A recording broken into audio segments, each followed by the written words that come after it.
Employers of Reddit, what is the most disturbing thing you've discovered performing a background check on candidates?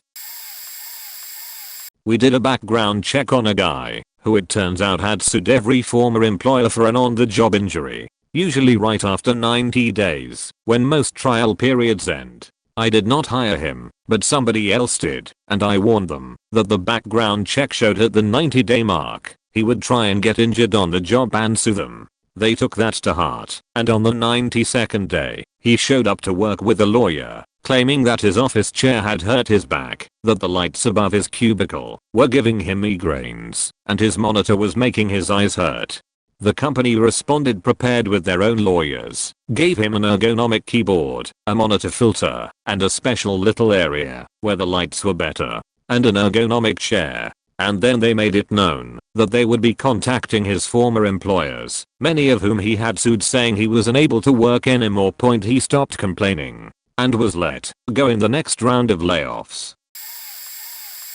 The isn't really disturbing, but a woman in her late 50s was applying for a minimum wage retail job and didn't put any past work experience on her application. When we mentioned performing a background check, she said she wouldn't pass and looked like someone had just sucked the life out of her. She went on to explain that she had been in prison for nearly 30 years for murdering her husband, which she did in self-defense. Edit. Former employer. Edit 2. Obligatory. Wow, this blew up. Edit 3. This happened roughly 10 years ago, which meant the crime likely occurred somewhere from the early to mid 70s. Edit 4. To answer one of the questions everyone is asking, she was not hired. My assumption is it was the fact that killing another person probably flagged on the background check. Edit 4.5. I did the first round of interviews with another person, and we have to mention the background check during that process. She disclosed the story once we mentioned the background check. I worked with a guy, former Marine, who was a really nice guy. We ended up carpooling for a year. Through our conversations, I got the impression that he went through a really ugly divorce about 5 years previously. He was pretty bitter about it. She cheated on him while he was deployed, saying that his wife did everything she could to get everything he had. Her harassment was so bad that the top brass on base got involved. They got him some good representation, and that's when he found out that their son was not his, so he ordered to be reimbursed for all the child support he already paid her, and so she sued him, claimed he beat her up, even though she had not been living on base with him for 2 years. Just ugly stuff. He was in final court proceedings. To get stuff wiped off his record, she was dragging it on and on, just to fuck with him. One day, a new employee who had just moved into the area did a search on child sex offenders, and that former Marine popped up. He reported it to ours, who fired him immediately. Turns out his wife got him registered as a sex offender to gain custody, which was one of the things he was trying to remove from his record. He even had the paperwork to prove that it was going to be expunged, but ours fired him because he did not disclose this upon hire 4 years previously. Weeks later, he was found dead in his apartment. Don't know the cause. I did a background check for one guy, and I found out that he had lied about every single job that he had.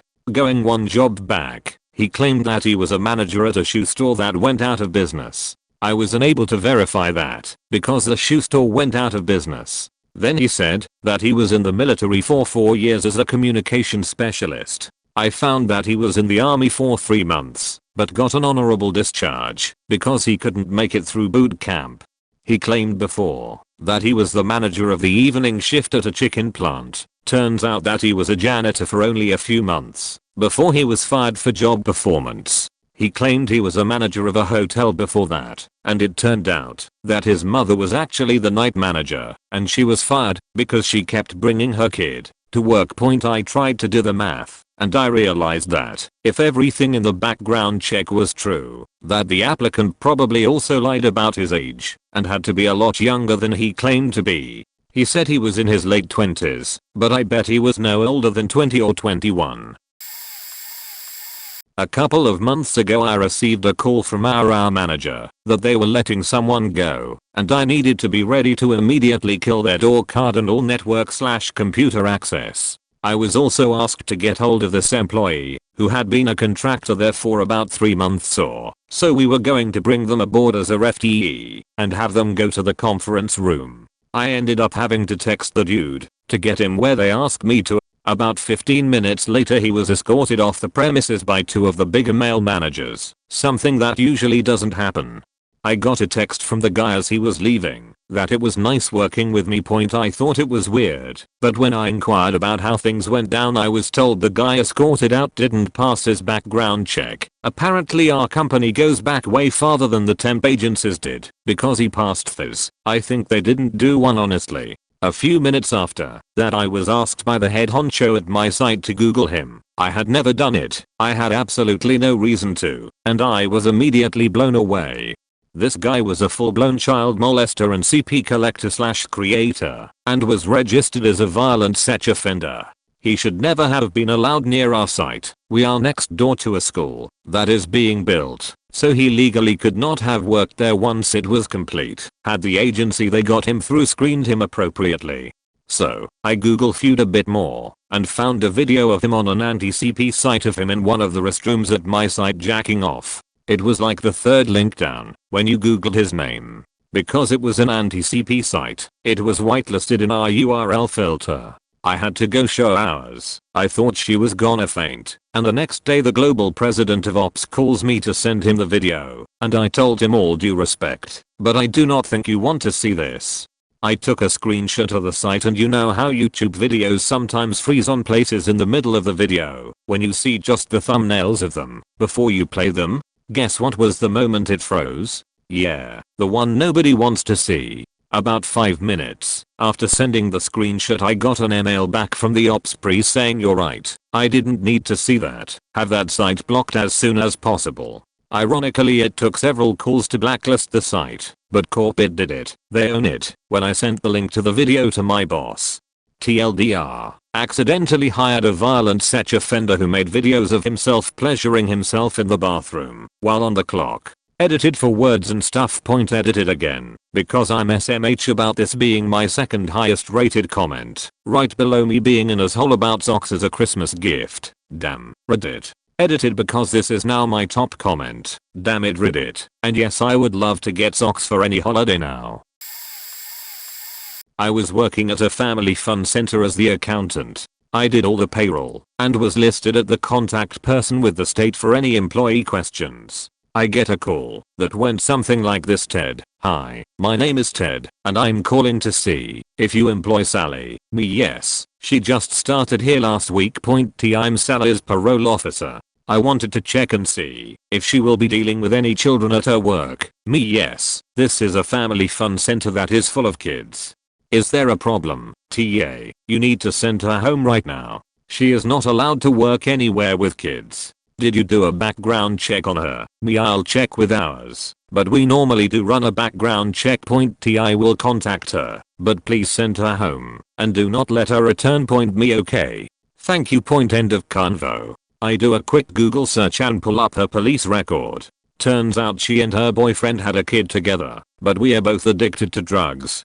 To get the baby to stop crying, they would put a bag over the baby's head and make it pass out. One night they left it over the baby's head too long, and it stopped breathing. She did a few years in jail and had just recently been paroled. I lost it on our person because I found out he had stopped submitting background checks to the company we used, even though we were still paying them the monthly fee. TLDR, hired a baby killer to work with kids at a family fun center.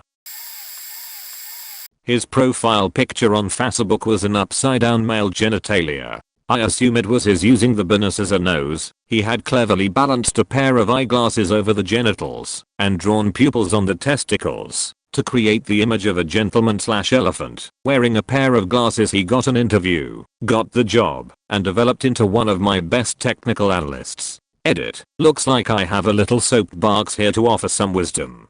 I've worked in it and technology for over 10 years and have been recruiting, reading CVs and being sneaky on social media for nearly as long. The best employers hire character and train skill. Sadly these are in the minority. A dick pic on your Facebook profile is not going to make me or anyone else hire you. This guy was lucky it was me looking and not some uptight recruiter.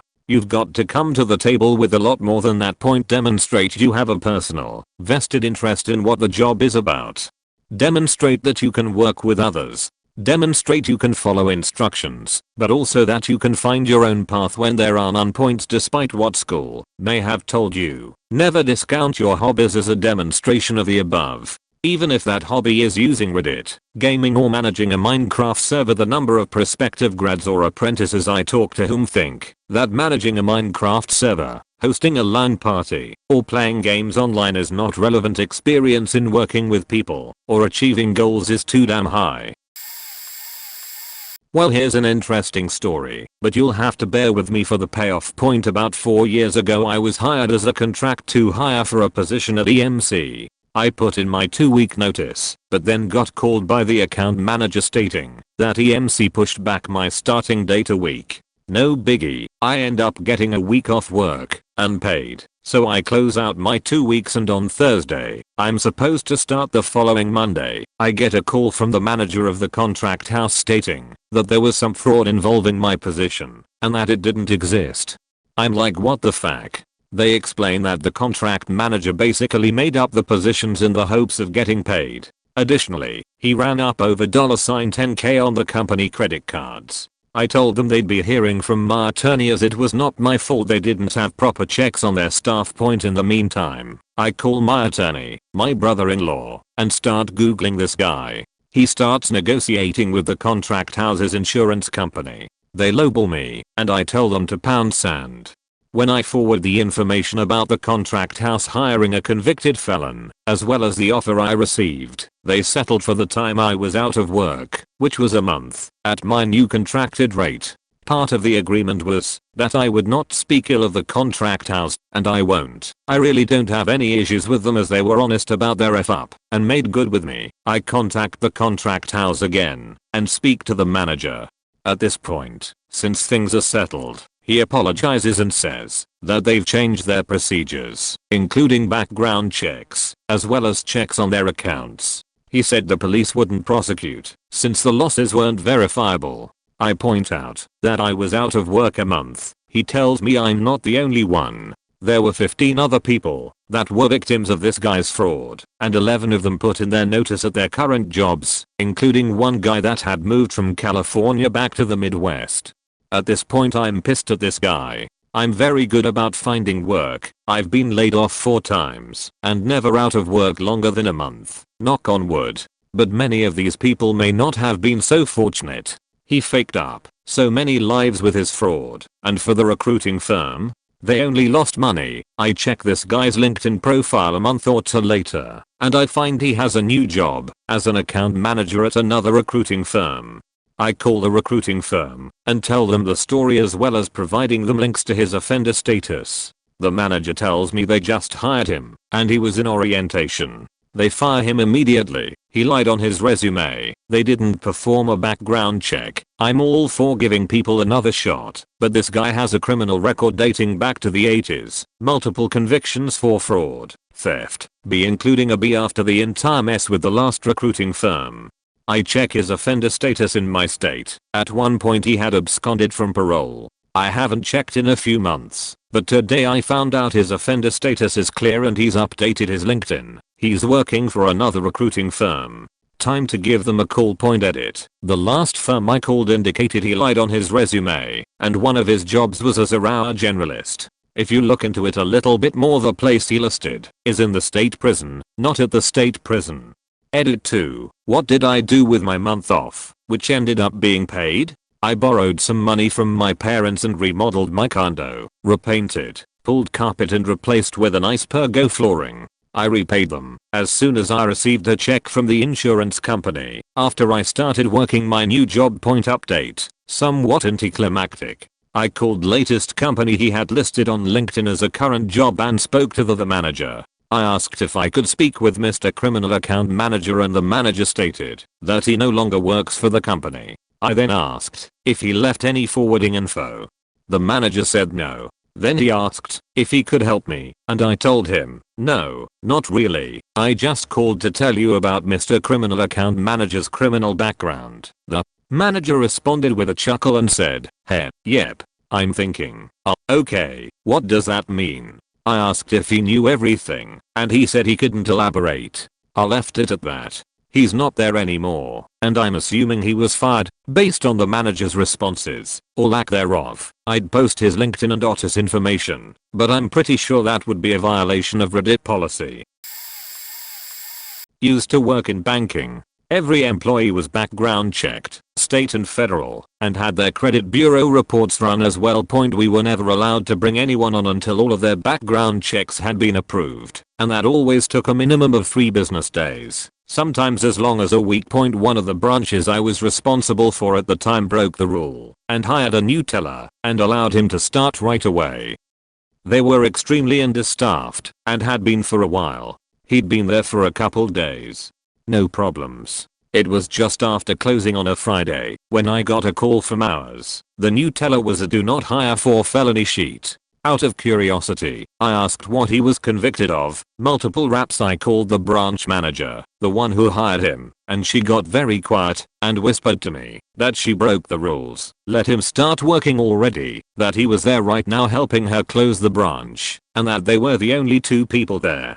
Bear in mind, the manager was a very attractive, petite, like maybe 110 pound, woman in her late 20s. The teller, I later learned, was about the same age and built like a proliner because she was terrified. So she stayed on the phone with me while I called corporate security on the other line. They got there very quickly, escorted her to her car and him out the door. No idea what happened to him, but I had to write her up, and senior management was pissed. Simple Google of the guy's name brought up a 911 conspiracy website he runs. Full on jet fuel can't melt steel beam sheet. He even goes out in public and sets up displays like a street fair. Here's the best part. I posted these same remarks in a similar Reddit thread a few years ago. The guy is a redditor and catches on I'm talking about him. Sues me for defamation in the Supreme Court. For 50 grand. Loses and now he owes me 5 grand in costs. TLDR. You can't be defamed if no one but you knows that it is you who is being talked about. Edit. Redacted semblance of proof added. Edit 2 more details. The dude books an examination for discovery before the trial. Asks me to pay half. Told him to fuck his hat. This is where he gets to question me in front of a court reporter. Here's how it went. Guy shows up with pages of neatly handwritten notes. Asks me a few inane questions, then proceeds to ask me, do you think your post on Reddit constitutes defamation? Court reporter's chin hits her chest. Audible thud. Guy looks at me like haha I've got you. My response, absolutely not. He looks perplexed, pages through his notes for a bit and then asks, do you think other people would see these remarks as defamation? Barely stifled groan from the court reporter. You are seriously asking me to tell you how other people would think? Pages through his notes for like 5 minutes, then says I think we are done here. Asks for a transcription. I sent the guy a letter begging him to consult a free attorney and get some advice. There is no case here. Apologize for my comments and offered him $200 to go away. He said that he had a slam dunk and to give him 10 grand and he would think about it. Actual background checks or NACs don't really tell you the fun stuff. Mostly finance stuff. Everyone's broke. But idiot candidates spout gold. One girl applying for a position as a graphics designer shared her photography portfolio where she modeled lingerie. As in like here, let me floss my vag with this G-string. We were thrilled of course, but she makes it impossible to hire her. Preferential treatment, etc. etc. Plus besides the photos, the site sucked. Another person failed the most ridiculously simple IQ test in the world. The kind that says like which of these completes the pattern of circle circle circle circle circle? Obviously another circle. But she fails almost every one of these. And then on the personality portion, where it asks softball questions that you lie about in order to hide that you're a serial killer, she answered honestly. The questions like, someone disagrees with you 1 to 5, with 1 being eager to hear differing opinions and 5 being literally murder them and eat their corpse. Rank your reaction.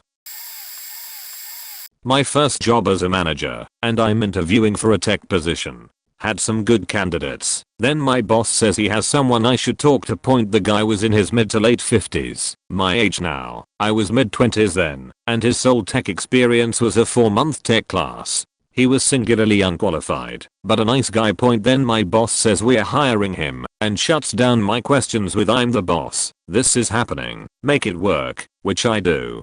The guy was a quick study, hard worker, and didn't seem to mind working for a youngling like me. After a year or so he and I are pulling an all-nighter and psing about stuff, and he tells me his story. He had been a Mississippi riverboat pilot for decades, but in a barroom brawl, had killed a guy with his bare hands. He'd served 15 years in prison, sobered up, and was looking for a job. Never had a problem with him, but it made our relationship feel exponentially more bizarre to me than it already was, since I was essentially already mentoring a guy 30 years my senior who turned out to be a bare-handed riverboat piloting killer.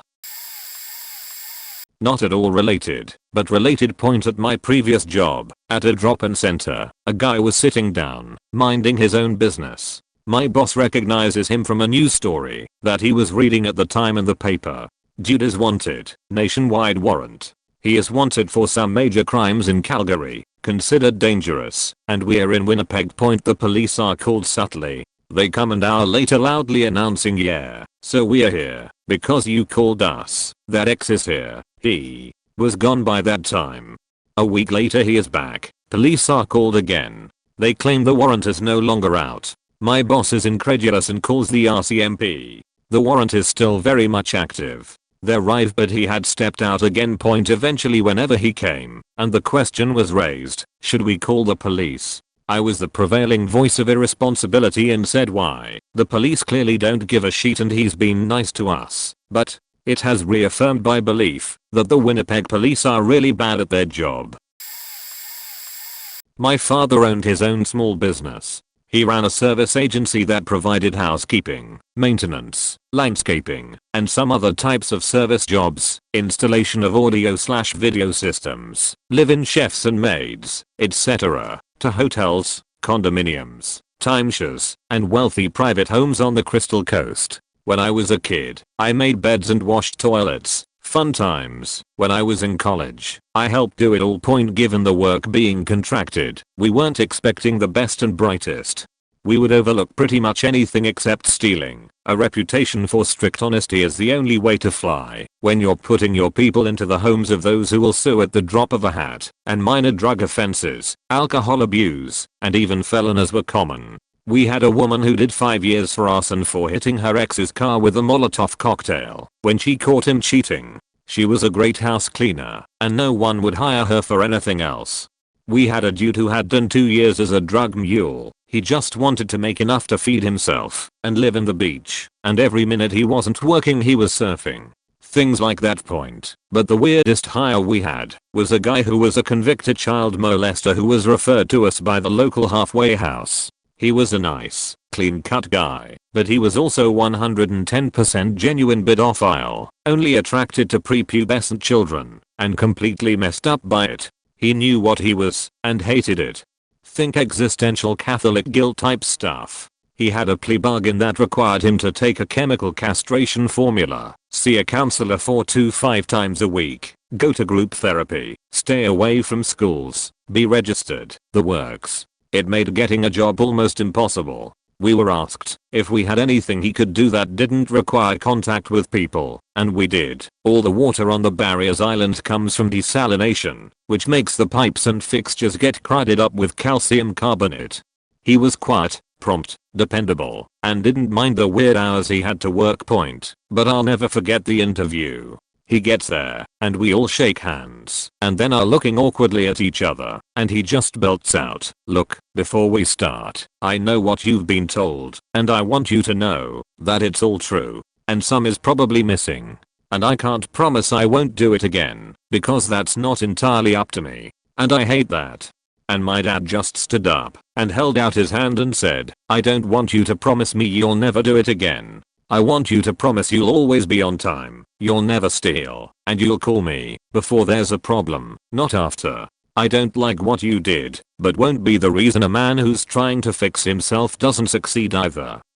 He hired him on the spot. We got a lot of shit for that hire. But he was a solid employee. Worked for us for 8 years until he died out of the blue of a heart attack. And never touched another kid, so far as anyone knows. That taught me a lot about the workplace.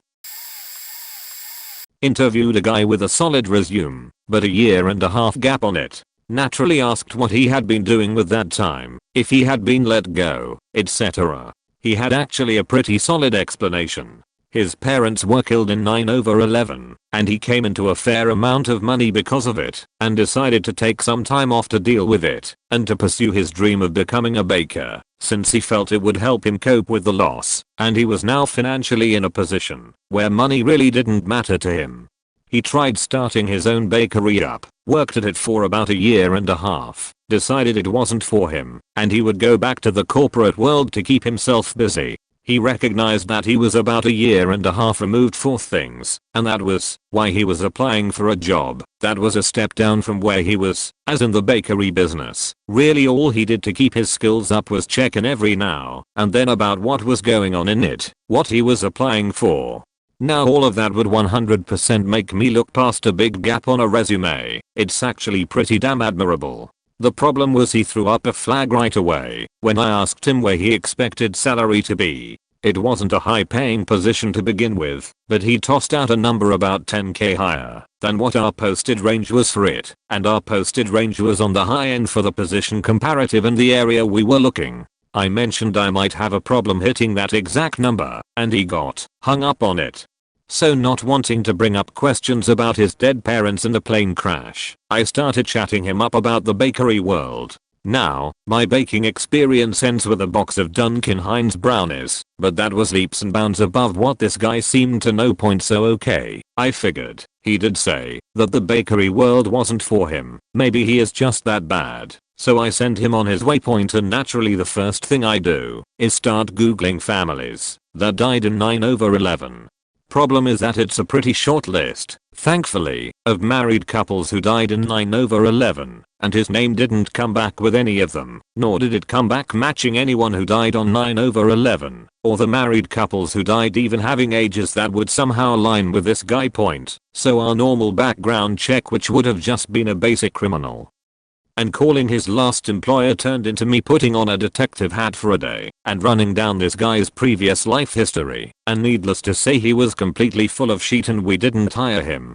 Here is a gotcha though, if he hadn't thrown in a few things that were so easily verifiable, like the name of the bakery he supposedly started, and his parents dying in a plane crash, let alone faking 9/11, I honestly would have taken him at his word, and he would have got the position. Not to mention that I would have fought to get him the extra 10k just or I came into some money because of a family tragedy, decided to take 1.5 years to get my head together and chase a dream, and realize that was what it was. A dream would have honestly been enough.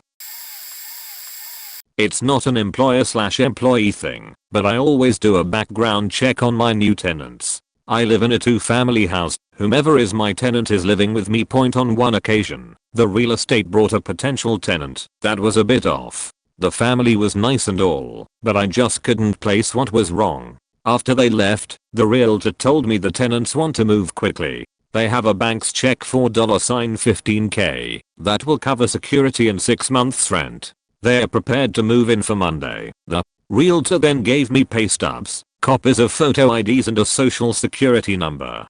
I told the realtor that I don't rent without a background check. The realtor refused to do one, which was BS. IMHO, so I performed one myself. My office has a subscription to background checking software. As I started my research, I noticed that the pay stubs from 2 completely different pay periods had the same check number. Sirens started going off in my head. Just to be thorough, I conducted a background search using the info provided by the realtor. The person she brought to my house did not exist. Not his social security number, not his name, not his previous address. The whole thing freaked me out. This tenant was clearly a scam artist in one sense or another. He was either hiding from the law or attempting to hide something from me. In any event, I called the realtor and told her 1. This tenant is a ghost, and 2. You are not welcome to list my apartment any longer. For anyone wondering why I fired the realtor, a realtor is in place to make my life easier and bring me qualified tenants. If you're bringing in people off the street without any investigation, you aren't considerate and aren't doing your job. I interviewed a bunch of CS/CI's college seniors to become software development interns at a company I was a software development manager at. The plan was to hire interns for 20 hours a week, judge how good their skill was, and hire some/most/all of them when they graduated in about 4 to 5 months. I ended up hiring 8 interns, of which 5 or 6 we ended up converting to full-time after graduation. One guy I interviewed was older than the rest, about 26 when the rest were 21 to 23.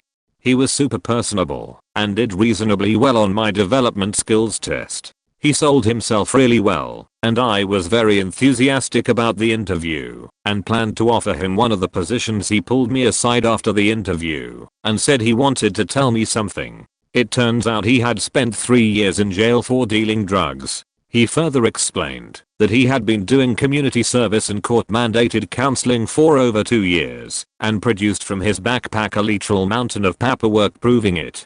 I told him I would consult ours. Ours actually said they were fine with it. Still not sure how this happened. I brought the guy on and holy shit did he want to prove himself. He kicked all kinds of ass every moment he was there. While he wasn't the most skilled of the interns we brought on, he was probably third in talent. He spent every waking moment learning, listening, and getting better as a developer.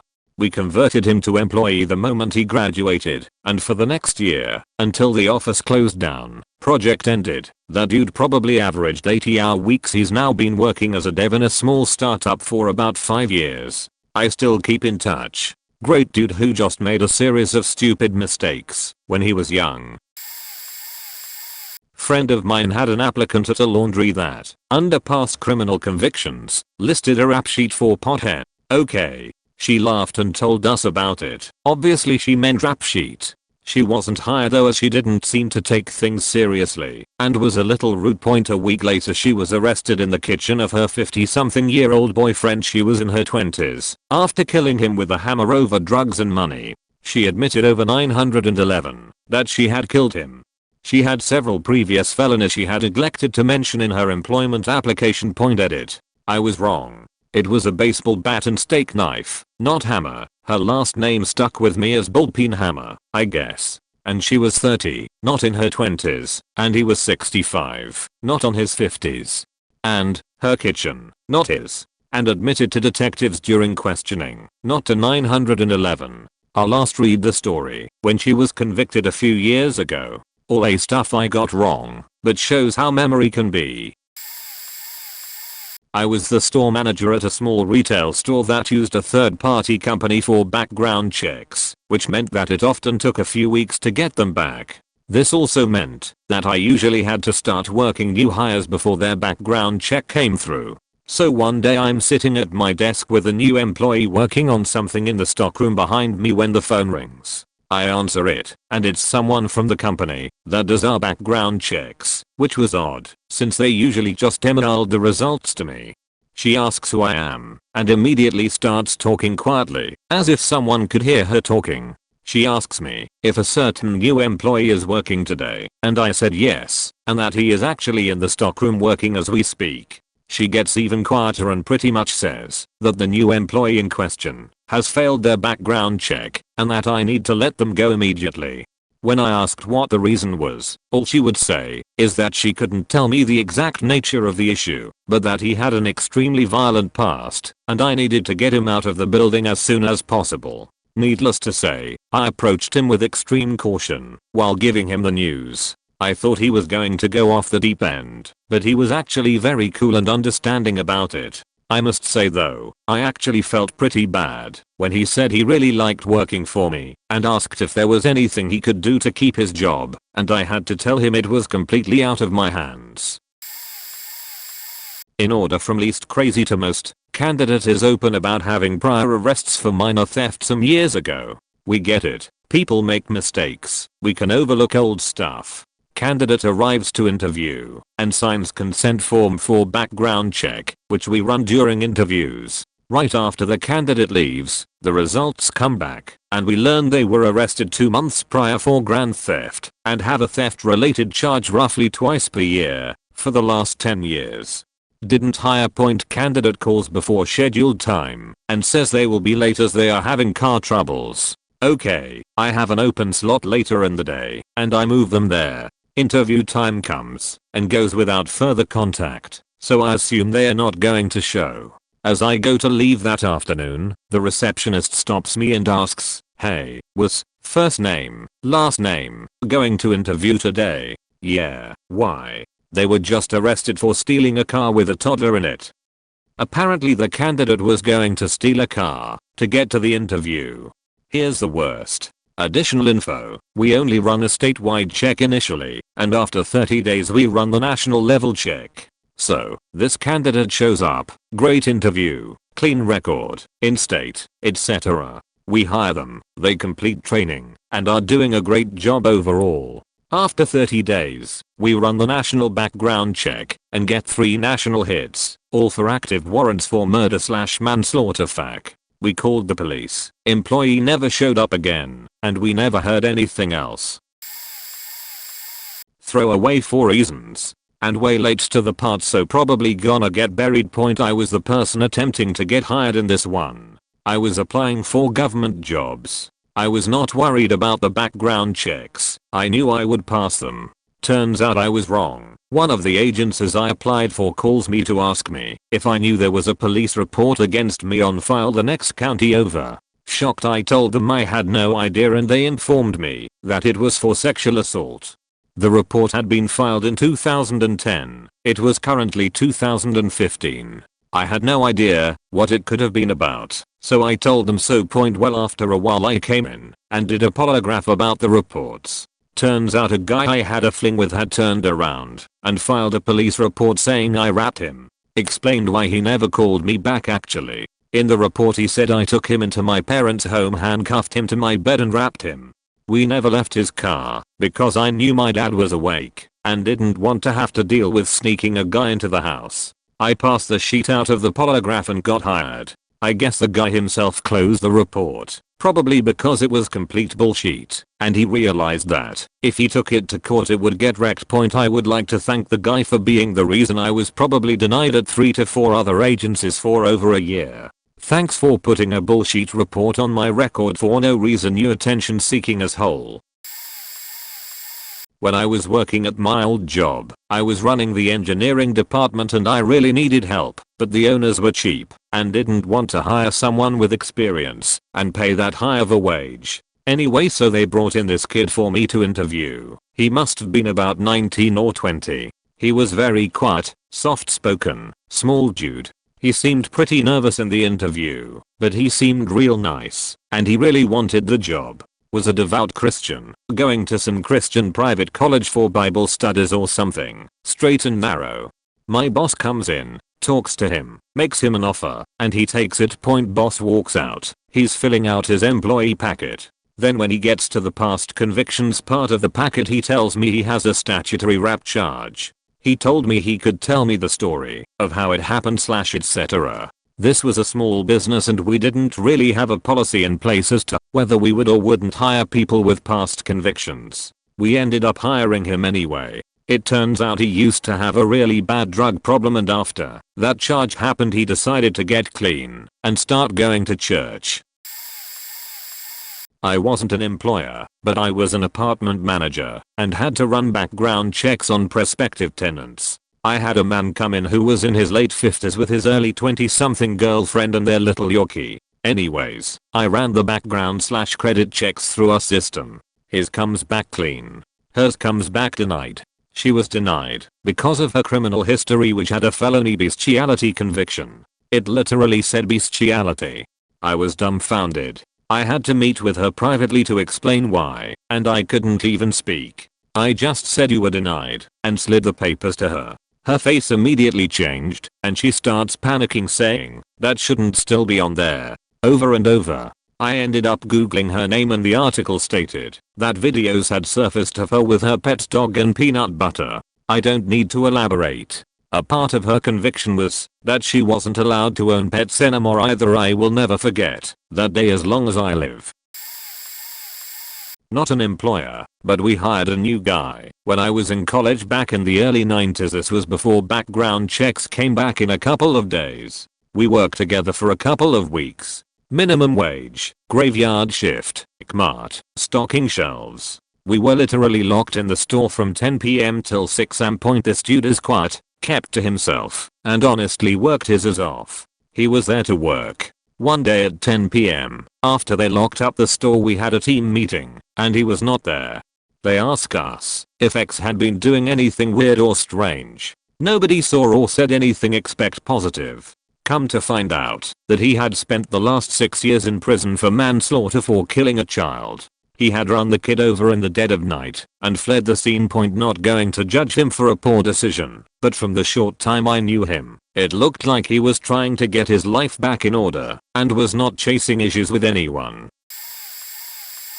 Definitely not as disturbing as some posts on here, more sad than anything, and no background check performed. I was a nighttime kitchen manager with no responsibility over hiring and firing, and one of my owners hired somebody on and told me his name the day he was supposed to start. Turns out it was a kid I went to high school with who had been kind of a dick and a bully, not to mention one of the biggest drug users in school. Give him the chance, but that first night he was super weird and quiet, definitely not the kid I knew in high school. I reached out to a couple friends who had been friends with him. Turns out he had been arrested after overdosing. It was heroin, and while in jail he had become a born-again Christian. He ended up lasting 3 days before we fired him because he couldn't do any of the things he claimed in his experience, like cleaning one fryer took him almost 3 hours, and he had no concept of urgency when we would get busy, and he wouldn't talk to anybody else in the kitchen at all. Unlike one of our other kitchen drug addicts who ended up odding by shooting up through his tow webs, but still came back and was able to work, this kid had completely fried his brain. Seeing what he had become and having to fire him wasn't the saddest part though. That came about a year later when he came in to apply for a job again. I talked to him about how we had already fired him and he couldn't remember ever having been in the bar before, let alone having worked there. I actually felt bad for the guy, but I heard after he came in that he had gotten hooked on drugs again, and he ended up dying from an overdose few months later.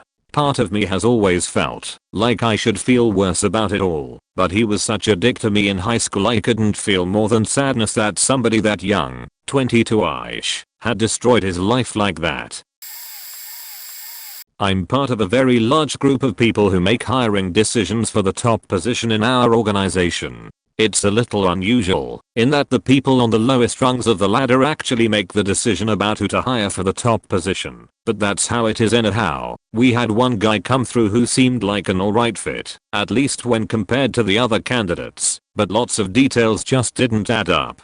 He had what looked like a good resume on paper, but when you looked into the details you would find that none of the successes he bragged about were real, and a lot of times he had just ripped off the people he was working with. There were also a lot of cases where someone would report hearing him say terrible things about people, sometimes right after an interview, where he had charmed everyone in the room. His behavior itself wasn't that disturbing, but what was disturbing is that he managed to convince about half of the hiring committee that he could do no wrong. Whenever the rest of us would point out something crazy or inconsistent that he had said or done, they accused us of making things up, even when there was direct evidence. It was surreal. Anyway, he ended up getting the job, and that's how Trump became president. A really nice guy had been working for us for several years. He was a hard worker. Came in whenever he was called for help without a single afterthought. A supervisory position opened up within his department and he applied for it. I was about to stamp it approved and move it on through, but to be fair to everyone who applied, he was put through the same channels as everyone should be. Turns out just a few months before, while employed at our business, he apparently was convicted of possession of child pornography, enticement of a minor, statutory rape and some other things, registered such offender for 25 years, and on probation for a very long time. no jail time, and he had previously traveled a lot, so him requesting a couple of days off here and there, apparently for court dates, wasn't unreasonable or out of the ordinary. We probably wouldn't have found out for a very long time, if ever, had he not tried to move up to that position, and unfortunately, due to the nature of our work, he had to be let go as a result. Point moral of the story: don't video record yourself having sex with a 14-year-old when you're 23. Not a background check or an employer, but college admissions counselor. We don't always research the students, but sometimes we do, especially when something seems off point. I had a student apply who wrote a very vague essay about a relationship she had and how she got in trouble. I looked into it, and it turned out she had been having a sexual relationship with her coach since freshman year and was upset that he was sent to prison after the relationship came out. This type of stuff is a lot more common than you think. Another one happened a year before I started working in admissions, but the sheet unfolded while I was there. A student was admitted, seemed like a quality applicant, and had a great overall application. After he was admitted, his assigned roommate did a quick Google/Facebook search, normal when you are being roomed with somebody random, and found out he was accused of murdering his mom while abroad. He spent time in jail abroad for it, but there wasn't enough evidence, so he was released and returned home. No mention of it in his application, or by his recommenders, since he wasn't found guilty or charged. That one was faking insane. I used to be a hiring manager for a growing internet-based company that did web and phone orders. We hired people we liked and ran their background check after, as we needed people with experience ASAP, since our business was expanding rapidly. We also had a lot of people, and when we were done hiring, submitted all background checks as a batch, something the owner decided as he got a volume discount to run 10 plus at once instead of one at a time. We hired a guy for phone sales. He had plenty of industry experience, lots of sales experience. He was very tech savvy, which helped, and had good references. He learned our systems quickly and hit the ground running. He performed well and was knocking it out of the park. Easily our best sales guy, even better than employees that had been there. He supported his team, mentored other salespeople, worked great with all departments, and was loved by everyone. This guy was a rock star. We finally got the background checks back a month after he started, as he was one of the first we hired. It came back with one little thing not disclosed on his resume/application: murder. Me and the owner talked about it and weighed his performance and himself against this new information. All that came back said that he served 5 years for murder 3. We decided to call him in and hear him out.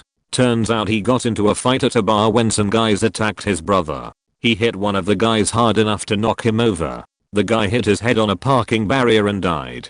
Since it was a fight, they charged him with murder. Since it was kinda accidental that he wasn't trying to kill the guy and he was defending someone else, they dropped it to the lowest possible murder charge. He said that his lawyer said they could either plead for manslaughter 1 or murder 3. Murder 3 held a shorter sentence, so he took that 5 years of good behavior later, and he was out with 2 years probation. During those 2 years he worked for another company and got good experience. He was off probation when he got hired here.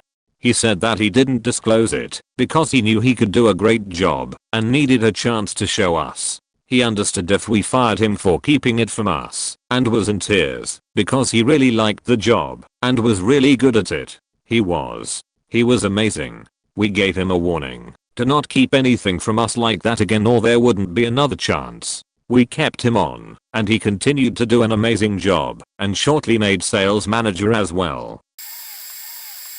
This particular job was just a small franchise sales position. We did not do background checks. However, the particular location we were hiring at was on an Air Force base. This meant to get a base pass, you would have to pass a background check with the military. So, my boss says that they hired someone and for me to train them on base.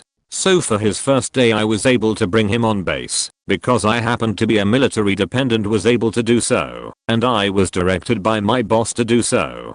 Mind you, he never left my site and I did escort him off base. We get on base, apply for his pass, and continue the rest of the day with training. The second day the mall management informed me that he would not be able to receive a pass. I asked if there was a specific reason, and they said they could not disclose this with me, but handed me some paperwork of all the options it could be. I took the paper and showed it to the guy and said he couldn't get a pass. He looked genuinely surprised and said he had no idea why. Never been arrested, never been pulled over, doesn't owe child support or anything. So I handed him the list and said, well, apparently it's one of these reasons. He looked through it and one by one says no, no, no, and finally he says, oh, this might be why. I looked at the section he was referring to and couldn't believe it. It was the section talking about attempting to overthrow the government. I'm not kidding you, but he went into great detail about he was a vigilante and assumed they did not know his identity. He was very active in protesting law and government, but always thought his identity was hidden. He was in many large cities throughout the US taking care of things the government was not able to do so properly.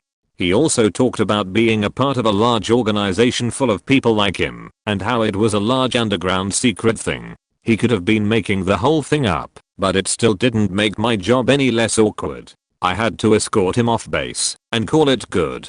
He tried very hard to keep employment just at different locations, and I said that we would be in touch. Very weird experience. I only did background checks for less than a year at my company and didn't see anything too disturbing, but there is one guy who sticks out.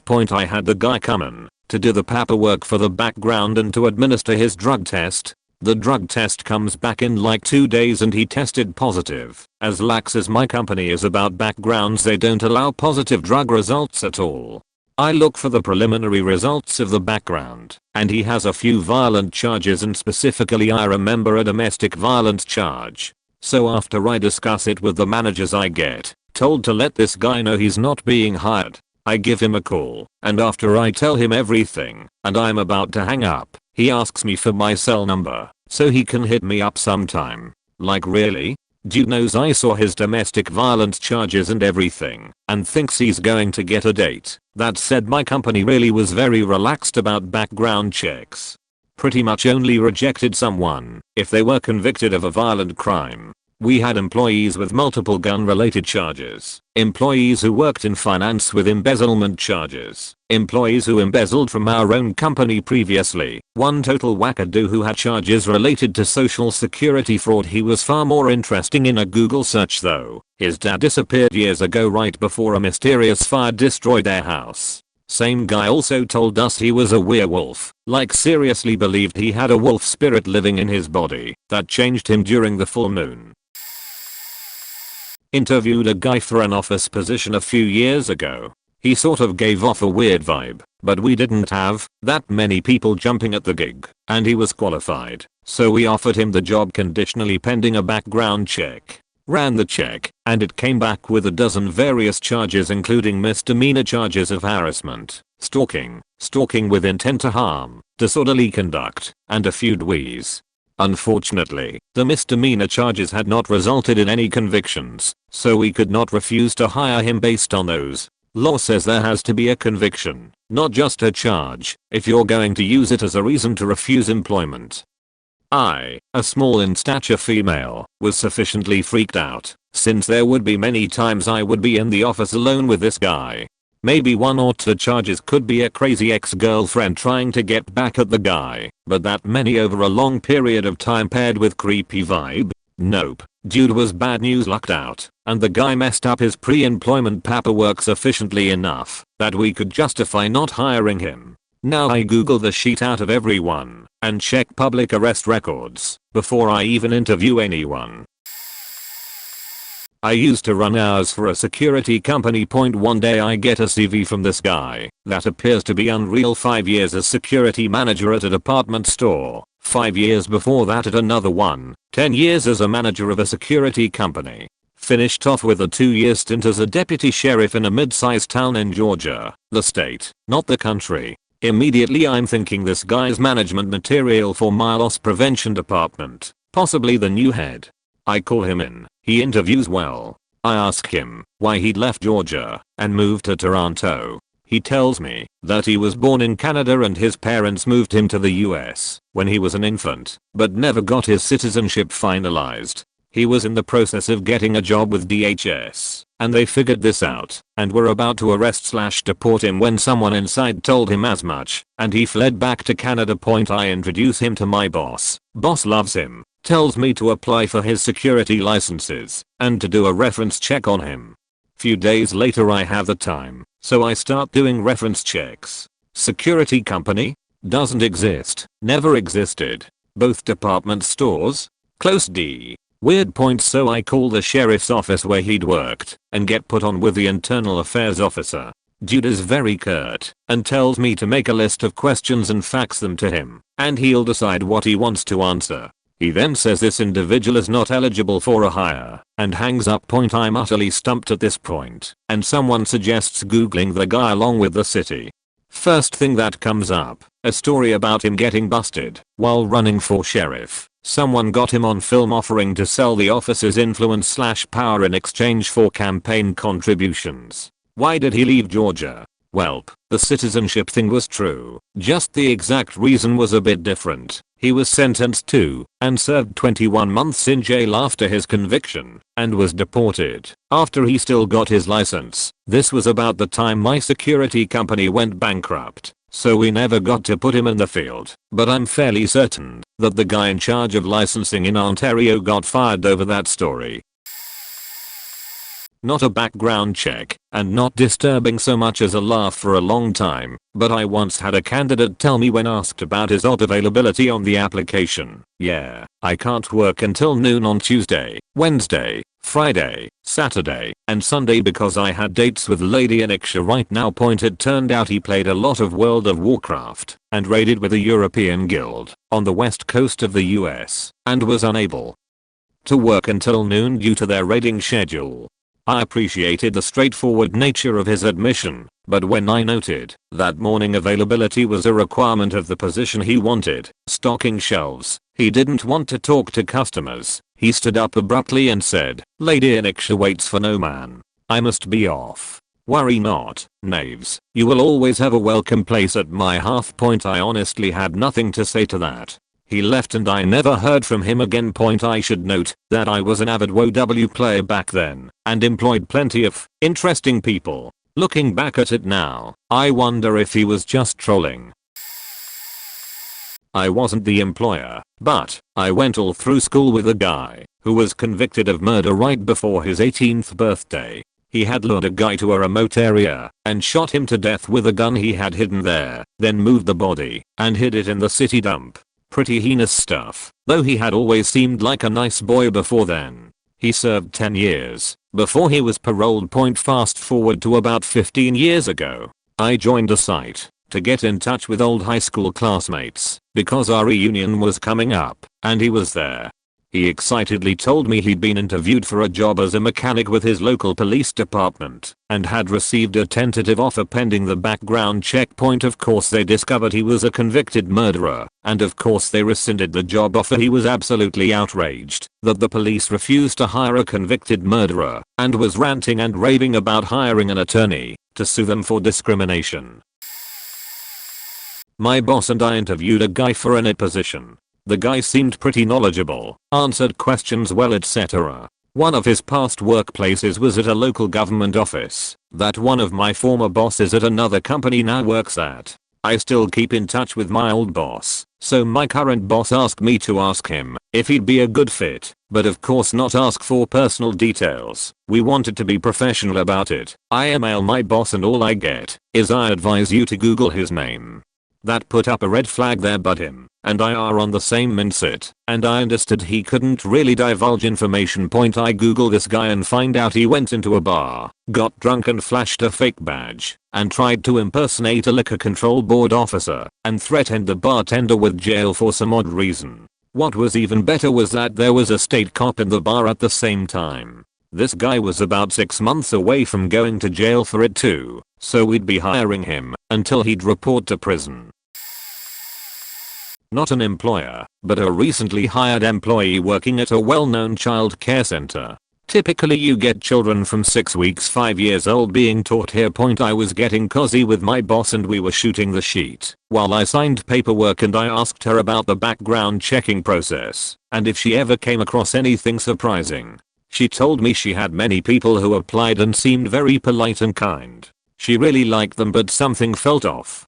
Side note, they do extensive background checks in daycare / childcare / elementary / middle school / high school. I'm not sure people understand just how detailed they can be, but it can take a week or two to get hired because of how extensive they search you in order to deem you appropriate to hire with children.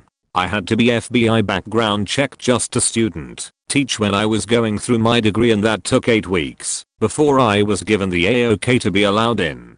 You gain a fingerprint clearance card just to get into the childcare center, and this is common practice amongst all teachers. She did the background check and it turns out that those people had a list of sexual abuse charges. Sometimes it was just one, sometimes it was whole lists of problems, with sexual abuse being the cherry on top. Why they ever applied to the place was beyond her. I mean, they probably wanted their hands on children, but why they thought they could actually get away with it, they knew they were going to checked was surprising. She was thoroughly disgusted and would call back and tell them to never come in again. She wouldn't have guessed it from these people that they would do something like that. We both shivered a little. This is apparently more common than she would care to admit. Many people with child sexual abuse, sexual assault / child endangerment come into daycare specifically and think they can get away with it. Creepy sheet. Many people with drug problems also, for whatever reason, try to get in. Doesn't work either. At my place we have drug tests that pop up out of nowhere when there is a new hire, just to make sure nothing fishy is going on. The security here is pretty top notch, and with very good reason. Luckily we are all professional and awesome here, and everyone keeps an eye out just in case, but they haven't actually ever hired anyone who's been a problem like that. I love my babies in my classroom, and to think that without those extensive background checks they could be in harm's way from disgusting people just makes me grossed out. Yay, background checks. They may be a hassle when applying and annoying, but they are so worth it. I was working as a temp in the training academy at a prison during a recruitment drive. We were soliciting applications for corrections officers. The ad clearly stated that we required a clean background check. The ad also mentioned that you could either download an application off our website or come grab one in person. I had a guy come in to get an application, and he said to me, "What if I don't know if I have a criminal record?" I said, "Wouldn't you remember being in jail?" He gave me a story about how he thought it had been expunged, but he wasn't sure. So I used the public criminal court information website and looked him up. Sure enough, he had several convictions including burglary and grand theft auto. I told him he was free to fill out an application, but that the court website had several convictions and he might consider getting them removed from his record before he applied. He left with an application and never submitted it for that recruitment drive. My supervisor heard what I did and gave me a 45-minute lecture about overstepping my authority and how my job was just to hand out applications and process them once they were submitted. She then had it restrict my internet access, including email outside the department, making my job difficult. I had to email another employee who would email things for me. I found another job a few weeks later and didn't look back. Was sitting at my desk, nursing a hangover, when we had a walk-in. My desk was right next to the front door, so I started talking to him. "Hey, young blood, what can I do for you?" "Hey, I was thinking about joining the Marines," the front of my office said, in big red letters, "Texas Army National Guard Recruitment Office," and I'm sitting at my desk in an army uniform. This kid is clearly a rocket surgeon, so I say, "Well, big dog, this a National Guard office, but I spent most of a decade in the Marine Corps, so I might be able to answer a few questions for you and give you blah blah blah." My quota was down, so I was willing to see if this kid might be a diamond in the rough. He very much wasn't. So very much wasn't. We get to the portion of the script where we talk about his history with law enforcement. "Yeah, I got a few tickets. Tickets aren't a big deal, killer. We can take care of those, too easy. But you kind of trailed off at the end there. Something else you want to share?" He looked down and took a deep breath. He was on the verge of telling me something big. "Well, I got an assault charge." "Hey, No worries, I got one too, from before I enlisted, which is true. I got into a very one-sided fight on a school bus when I was 17. Yeah, but so weird issue I'll charge. It's different, gonna need to know what kind. Bro aggravated, he said, playing dumb because he knew what was coming was wildly unacceptable. Aggravated assault is bar from entry to the US military. But I was curious at this point. Aggravated assault might be able to get you waiver. No, not that one, not aggravated assault. Yeah. It was aggravated assault. Yes, aggravated sexual issue. Whatever, minor, get the fuck out of my office. At that point he got mad, like it was my fault he was garbage. Got to the point where I just put my pistol on my desk and said, give me an excuse. This was back before recruiters were allowed to carry in uniform, so I would have been in some duty for shooting this kid, but I was kind of hoping he would give me an excuse. I'm not an employer per se, but I'm number 3 man at a small company. We do it in managed services, computer repair, networks, virtualization, web design, hosting, application programming, etc. Point, my bosses are extremely busy people, and they let me have the final say in hiring people. Point, I've hired convicted felons multiple times and many of them work out just fine. Usually it's multiple DUIs, marijuana, some pills, stupid things like that from years ago that I take on a case-by-case basis. If the person knows their shit and isn't being a dumbass anymore, I hire them. I see no reason not to. They are good workers and deserve a chance at a job. Point, that said, I've also let people go. One person was a 20-year-old person who we hired for a computer tech. He came from a BNI partner who did hiring, and he supposedly did the background and drug testing. The guy later told us he got in trouble, which I said I'm very understanding about, as long as it isn't stealing, something very violent, or sexual. Point, he looked down and said it was sexual and I froze. I told him to be completely honest with me. He basically dodges around the story, but I gathered from doing a background on him that his wife had cheated on him with his 16-year-old brother and somehow he was involved. I can't remember the exact charge, but it would be the same as if he either knew about it and didn't report it, was involved in some kind of participation, gave consent, or something. I felt bad for the guy, but we do on-site work at homes and schools. It also didn't help the fact that he really sucked at his job. We ended up letting him go. I don't know if my boss did it more for the gangbang with his brother or the fact that he didn't know it very well. Felt bad for him, but he was pretty weird. He ended up working for a contractor out at Toyota, Indiana. Point, we also fired an employee for being a brinny. He had videos of himself with horse masks, rave party dressed like a rainbow pony, all sorts of weirdness. My boss said it was because of another reason, but I feel like if he wasn't a brinny he wouldn't have been fired. Well, didn't help that he completely wiped over a drive that a huge client of ours had. That is what started the snowball effect. But he wasn't a criminal, so that's off topic. Lesson learned from that: don't tell your 50-year-old old school Catholic boss you like to dress in rainbow horse outfits and pretend to be Buttercup or whatever the faking names are of those ponies. It may cause issues. Not exactly a background check, but I think this somewhat fits. Hired a guy for a warehouse lead position for a mid-sized company in Los Angeles. This guy had the experience we required, an outgoing, friendly personality, and he was former military, army. The VP of the company was a former Marine and was partial to anyone who served. There was something unique about him, though: his voice. He had a very distinct voice with a slight southern twang. I'd never heard anything like it in LA anyway. This guy started faking off almost immediately. He was quick to point out what wasn't his job, although he had no formal job description, was often found napping. I have 4 kids. I'm tired. He'd complain when called out about it, and was an all-around general fuck up. Point, he was terminated inside 90 days. Several months later, I was channel surfing and came across an episode of Cops that immediately caught my attention. Yep. He was on there, shirtless, drunk and yelling about whatever. His face was blurred, but his voice gave him away immediately. His physique also fit the bill. Point, I paid careful attention to what part of LA the segment was filmed, and it was where he lived. Point, he was being arrested for beating his wife. 10 years ago I was in my mid-20s and kind of aimless after college. I wanted my job to be about helping other people, so let's just say I worked in one of the many types of care facilities that exist in this country. This woman in her mid-30s started working there, the type that obviously had some issues, but you just can't tell what kind and how deep they go. On the surface she just looked like someone who probably drank too much, but maybe had it together anyway.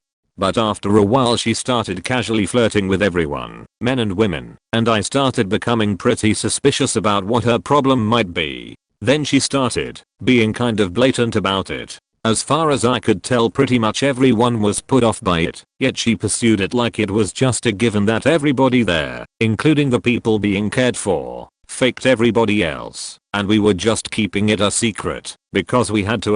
She just wanted to join the party she knew was going on, you know. She became more and more aggressive, and let's just say that some of the people who lived at this facility would have had some sensitivities to the behavior that started to appearing. Like saying, that looks good, while one of our female staff was bent over cleaning something up. She asked me repeatedly to hang out after work, drink, and watch some movies. She told me and others about her ex and their sexual relationship, which was still in progress after the breakup, and of course the exact degree to which it was in progress. The compliments started becoming a little embarrassing, and we all started talking about it. Eventually she informed me of a whole bunch of things that we could never have technically fired her or turned her down for, but in a line of work these things are usually red flags, such as her juvenile history of sexual misconduct and how that actually played out compared to what was actually reported. The discussion itself was well beyond TMI and definitely in the realm of NSFW, and it didn't matter how many times I said I didn't want to talk about it, she insisted that I should hear it. She knew when she had you cornered and all you could do was complain and get the he said she said treatment from hours, and I guess she just figured she would break me down eventually. What finally did it was, she used a laptop we used for documentation to show me porn, I think probably as a last ditch effort to turn me and show me what she was going to let me do to her, and then she showed it to the same staff member I mentioned before. We both reported it separately and without knowledge of each other's incidents. She didn't even wipe the browser history, that's how confident she was that we were all down for it. She got canned and blacklisted by the state for any kind of employment remotely similar to ours.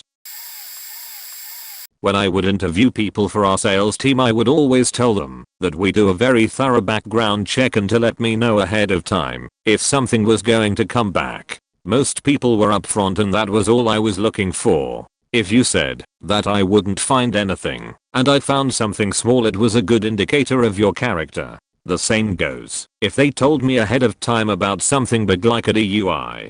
Well, we interviewed one guy and gave him the same drill. He said that his record was clean. When we pulled his background check, we found a minor traffic infraction. We called him and said, "So, something showed up on your background check. Would you care to tell us about it?" Really, we wanted to see if he would just come clean. His response was classic point. He said, "Oh man, my landlord swore that he wouldn't report me. Geez, it was only like 5 pot plants. He swore he dimmed himself out and all we were looking for was an explanation of his speeding ticket."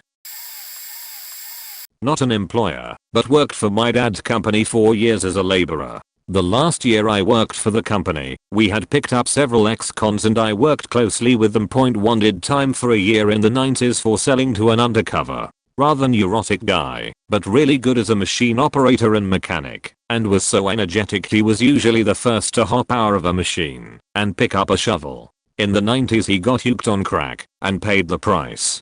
He still has some problems, like he has trouble saving money and hasn't found a new place to live since his ex-girlfriend kicked him out in the fall. He's been spending some nights in one of the company shops. Otherwise, he gets paid well for the work he does and is generally a nice guy. Another spent many years behind bars when he was younger, mostly for hoodsheet and for stealing heavy equipment.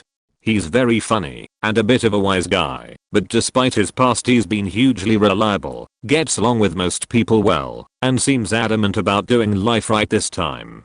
He says jail is a young man's game. He's also super racist, straight up draws SS lightning bolts on his stuff, and was celebrating during that shooting last year, where cops were killed by the man in Dallas. cheering that it was great that blacks and cops were killing each other. It's really heartbreaking because I can see that he has a good heart and that he's doing well turning a new leaf.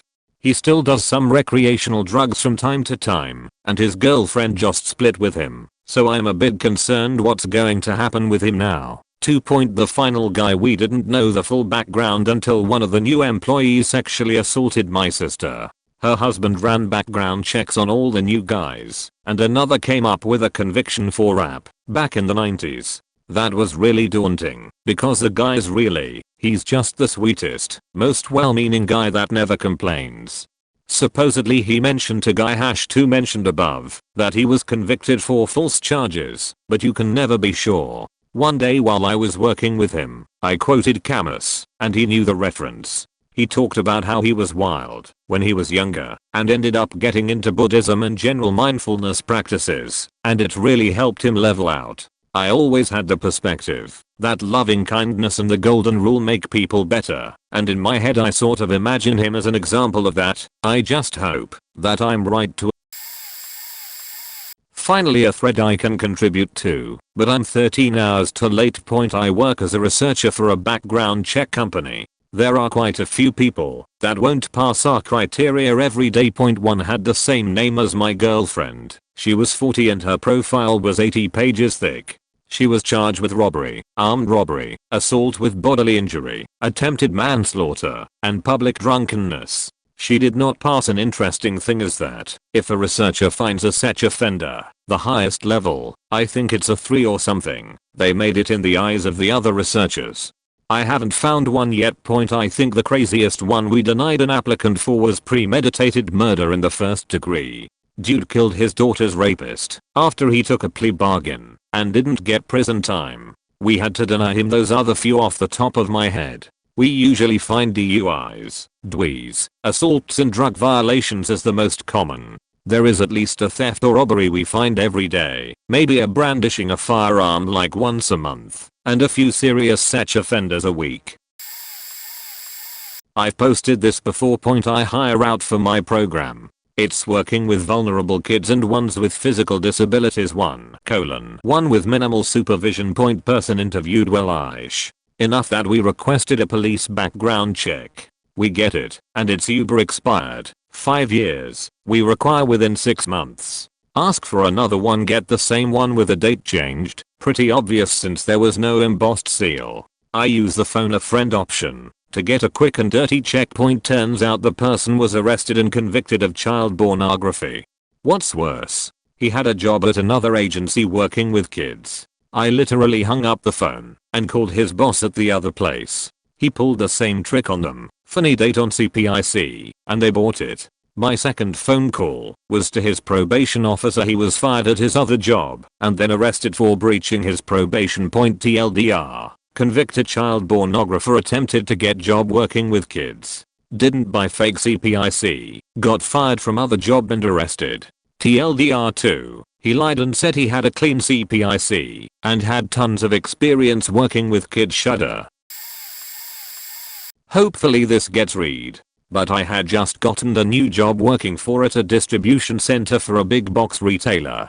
Second shift warehouse manager was my position. It was my 3rd week there. Now this retailer had purchased a smaller company a year or 2 before. They were finally moving all the employees from the old company under the big box retailer umbrella. So they all had to fill out applications and submit new payroll forms. They were reapplying for their jobs, but they all would get their jobs back. Just really going through the paperwork portion of it. Now the old company did not background check, but of course this new big company did. The employees were told if they had felons or anything on their background check it would not disqualify them from working there, like it would new hires. Just please be honest. Well, it's Friday, the last day of my 3rd week with this place. I'm walking in to start getting stuff ready for the night. Ours is waiting for me at my desk. She says we need to terminate someone. So we go to her office and she tells me one of the guys lied on his application. He marked no felonies, and when they ran the background check he had some stuff show up. I said fine. I asked to see the application and the termination paperwork. I read both and take a copy of the application he filled out, so I could show him when he denied it during our talk point. So as soon as he walks in I pull him to the office and we talk. Of course he denies lying on his application. I showed him the copy and he says okay, I'll let him know. Had he not lied he would have kept his job. I also let him know this had nothing to do with his performance at work. He was my best guy by far, and I really hated letting him go. So before we end the talk he asks, so did the arson show up? Or was it the attempted murder? I said I never asked to see the report. He says oh well it was a long time ago, and I'm different now. He shakes my hand and leaves. I went right back 2 hours and said what the fuck was on his background check. So she shows me 2 counts of arson, attempted murder, armed robbery, and 2 assault charges. He did a total of 15 years in prison. I told her next time you ask me to fire a violent criminal a little bit of a heads up would be nice. Point honestly though he was a super cool guy and I was surprised he had done all of that. He was the best guy. I had those first 3 weeks sheet on my first day he comes over and introduced himself to me and showed me the ins and outs of the place. I hoped he landed on his feet. Did a background diligence on a property investor and this guy had been to court over 3,000 times. He had been sued more than the top 5 property developers combined in his area. But people were just targeting him cause he was the number 5th, and so were all jealous. Heaps of fraud where he would just not pay the guys who did the work. Quite a few safety issues. He kept hiring Polish immigrants, so he wouldn't have to pay for helmets or them etc. Had quite a few connections to the mob, a lot of sexual harassment issues. He had run this con where they would charge people for some fake university, but he got busted and had to pay them like $25 million. He refused to supply the credit check paperwork for the job application, and there was quite a bit of stuff he did which seemed dodgy, but we didn't know what, so we let it slide. Apparently he may have been getting bribed as he had some video of prostitutes pissing on him as well as some dodgy business dealings that we thought he was getting blackmailed over, but we weren't sure, so we'll find out later if he starts acting as if he has been bribed. Point he encouraged some hackers to release some dirt on the lady he was going up against, and they did. It turns out she didn't do anything wrong, but we weren't sure, so we had to drop her. There was a weird thing where he kept saying he wanted to have sex with his daughter in the interview. We worked out that he actually told a direct lie every 3.2 minutes. Whenever we randomly checked his statements as a businessman he was bankrupted 5x, and he made less than if it had been in the bank in a fund, so he was pretty incompetent. He didn't have any experience in the job either. We decided to hire him anyway. I have a good feeling about it overall. Not a background check, but an excuse for a failed drug test. I used to work for a big holding company that oversaw a bunch of smaller local businesses. They all had their own leadership, but they were wholly owned, and their profits rolled up into the holding company. Because the businesses had a large floor with machinery, there was a really strict drug test policy because, well, it would be super dangerous to get near any of it while impaired. Anyway, the guy got through the interview phase, but failed the drug test for cocaine. Cocaine stays in your system for such a short period of time. There was so much in his system that he must have done it that morning. So I call him and tell him we can't offer him the job due to the drug test, and he swore it wasn't his fault and he'd like to send me an email to explain. I told him he could email, but we would be unable to change decision about the position. His email was this completely insane story about how he and his wife had been short on money while he was between jobs, and they had to get a roommate.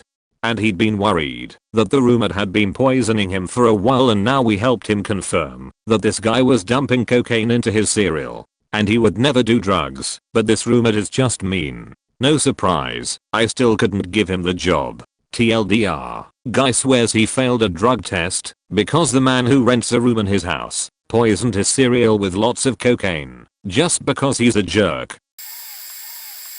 I wasn't the employer, but I was asked to help my business hire a good security guard and or firm, since I had paralegal training and knew how to do basic courthouse checks. This was back in the early 80s. We didn't even have the internet back then, so yeah, you had to dig it up in paper records. So I settle in at the local courthouse, look over everyone's resumes. It all looks good.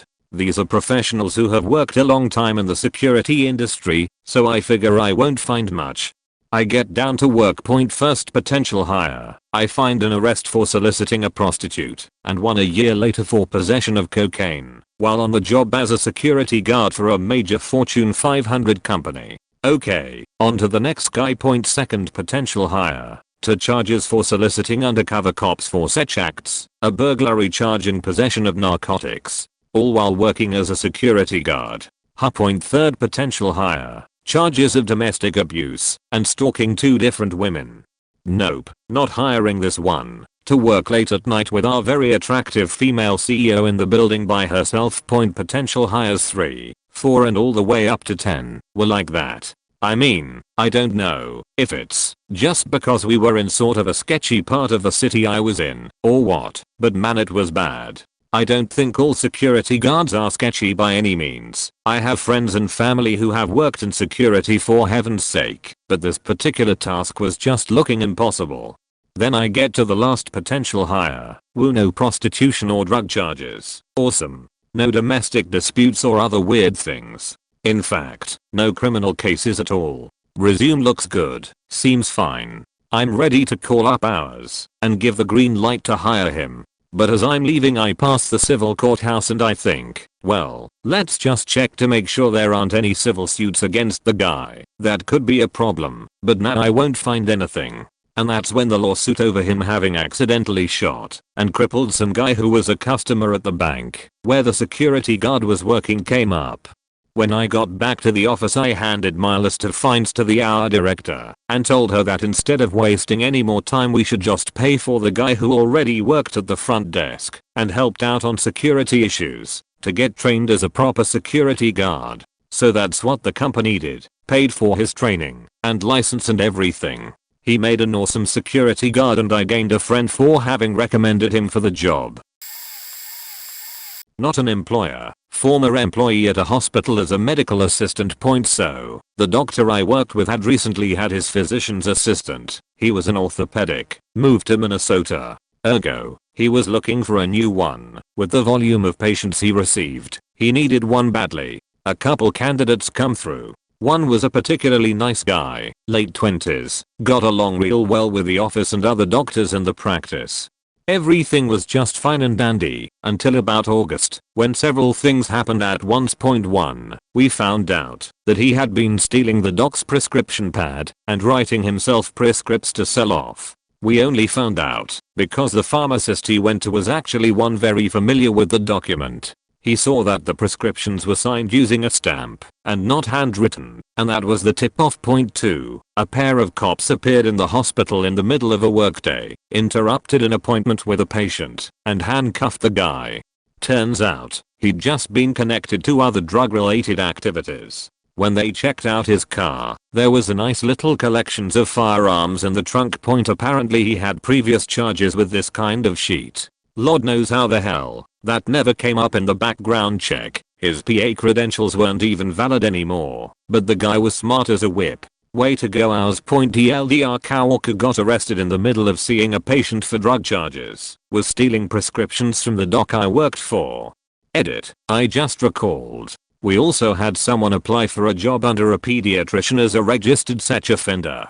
The office got a kick out of that. We'd actually seen him as a patient before. His diagnosis, I shit you not, was chronic masturbation, and his wrist was killing him. We wrote it down as something else, because you really just can't put that in the e-records. Gave him a brace and vamoose. We didn't know at the time about his status. Not quite a background check.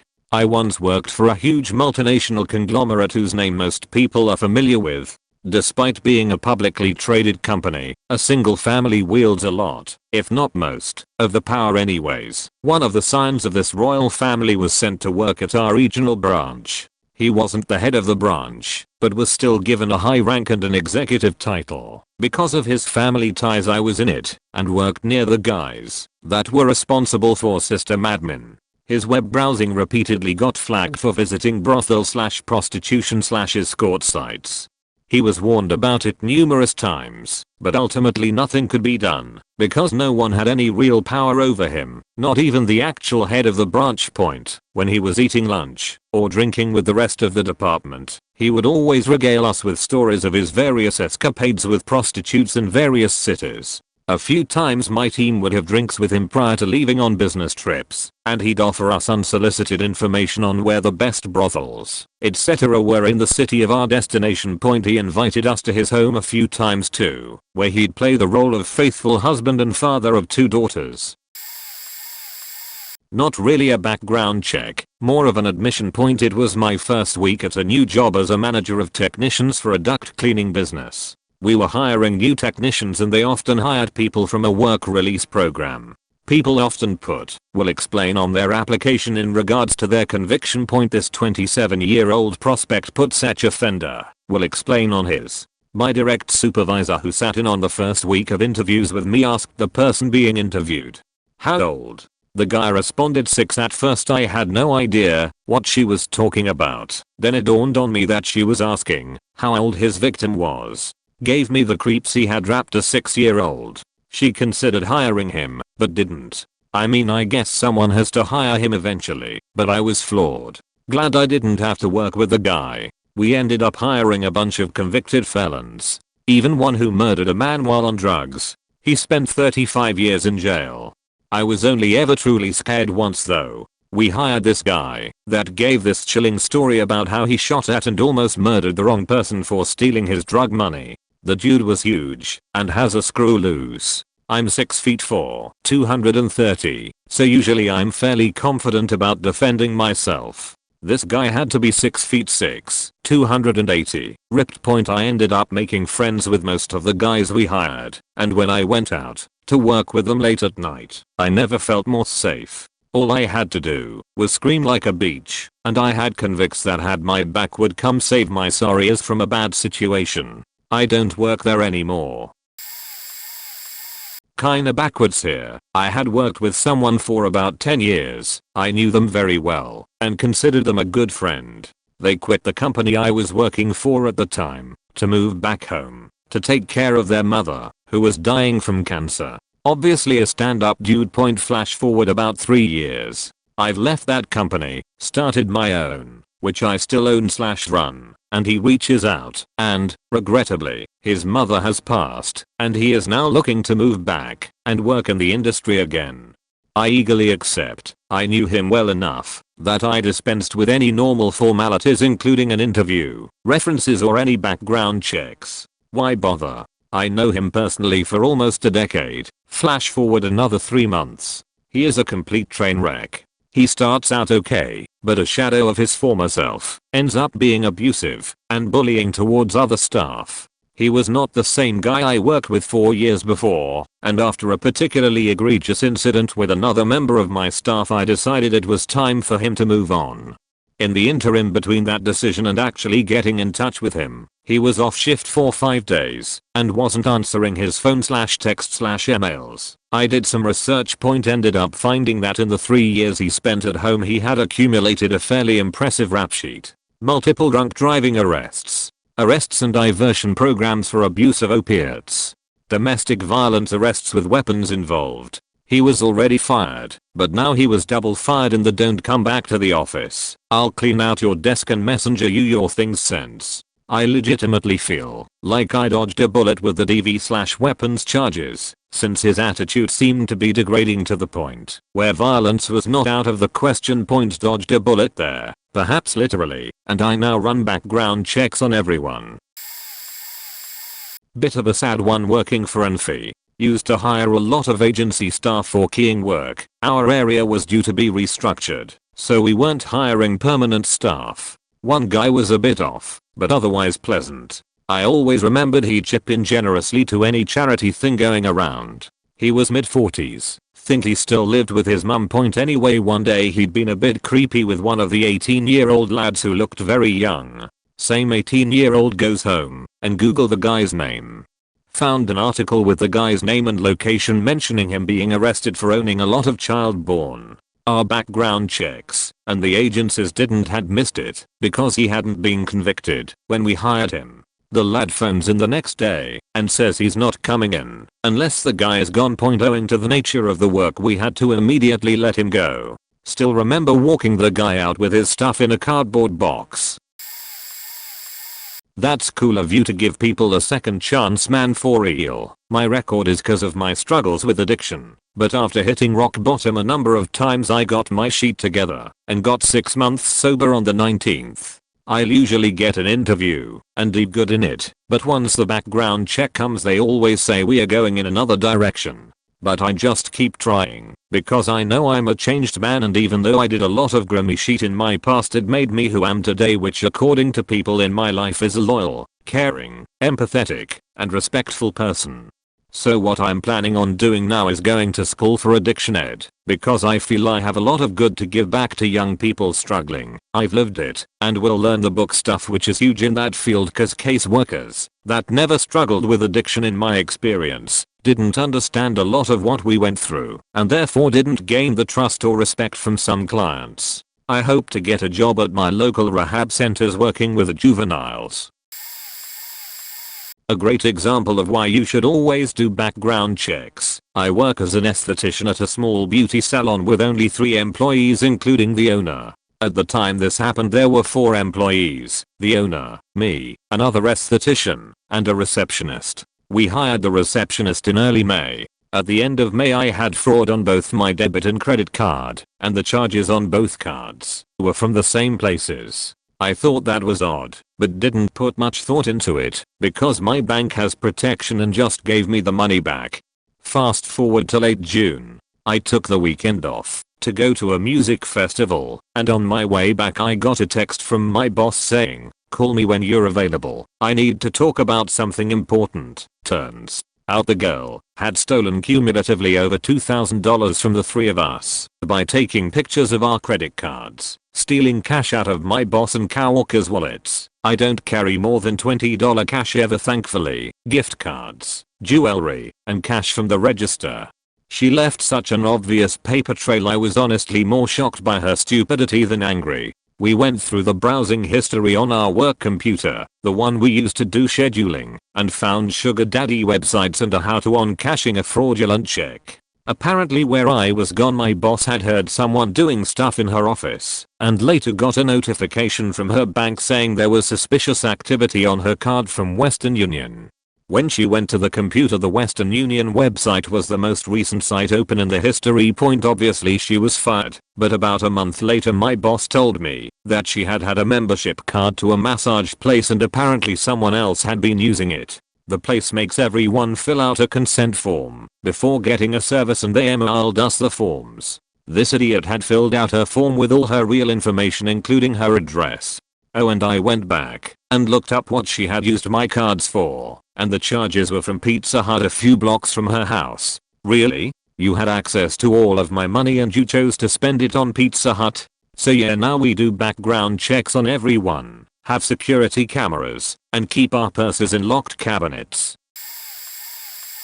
I finally can answer something. I work in hours. I was working on hiring someone into a director position for a tech company. I worked in a whole other state and started working on said person's background check. Her work experience was fine. However, she was asking a lot of questions about the drug test and how it worked. I brushed it off as that she was working for her last company so long she was just nervous. She also was really high up in her last position, so I also thought she was just anal. Well, it was the last day she could take the test without failing. So I called her. She stated she would take it right as they opened. The reason we told candidates to go first thing in the morning is so that you don't give a diluted sample. She gave the sample early in the morning and it came up as diluted. This shouldn't happen unless you drink a ton of water first thing in the morning. So thinking it was a mistake, we gave her the benefit of the doubt and reordered the drug test. This time we told her she had to go the next day and that she wouldn't have 48 hours like last time. She was reluctant but went. She pissed positive for an illicit drug. We took back the offer. Now on paper it doesn't sound bad, but this person was going to be at one of the highest levels in our company, and to think that she was taking illegal drugs just blows my mind. We had workers on the floor that were being tested and watched with more scrutiny. Well, that is my one story. The background check only confirmed what we knew, but a guy was lying about his military background. When I was a shooting instructor, we employed a lot of vets, obviously, and one of the instructors in another department brought us a guy who said he was an expert rifle shooter. He said, "I'm not vouching for this guy, but if you like him, he would fit with you." Well, I gave him a ride in our Polaris down to his department. My colleague gave apparently the quickest interview of his life, because when I came back 5 minutes later the guy had the job. He had no idea about any of us, but he got to work. Here's how my first conversation with him went as shooters were putting their rifles on the staging area for a tactical course we were running. FNG, that guy has a scar. That's awesome. Me. Yeah, some guys spend a lot of money on the rifle first. You'll see some fun weapons in this job. FNG. When I was in the army I used one of these. Me. Oh yeah. What did you do? FNG. Well, I was air defense, but I worked with special forces in Afghanistan, which was a red flag, because what the fuck would they need some air defense guy for? And when I joined them, they brought me to a table with a scar on the table and just every scope and gear I could want for it, and told me to customize it any way I wanted. That was all I needed to hear to know he was full of shit. We gave him a little bit more rope before we let him know our backgrounds, and that we knew he was full of it. It was actually pretty funny when we finally dropped it on him that we would be doing a background checkpoint. It was the most satisfying firing I've ever done in my life. I had a group interview with a candidate who was qualified for the job. Everyone liked him and gave him the thumbs up point. Since he had a somewhat unusual name, I googled him and discovered a newspaper story of a person with the same name being arrested for selling drugs. Nothing big, just a small amount of weed. I then dug a little deeper on Pacer and found he had a federal conviction for selling meth, and searching with that info discovered another newspaper article out of state that said he was sentenced to 9 months, which just happened to correspond exactly to a gap in his employment history for training he took in the state where his conviction was. I told my boss and we didn't hire him. Afterwards ours got involved and said stop googling people, which was kind of stupid. I mean, if being a convicted felon is enough to get someone disqualified, which it was, wouldn't they want to know? My assumption was ours got caught not doing a background check and wanted to cover it up. Moral of the story, having a common name is always an advantage.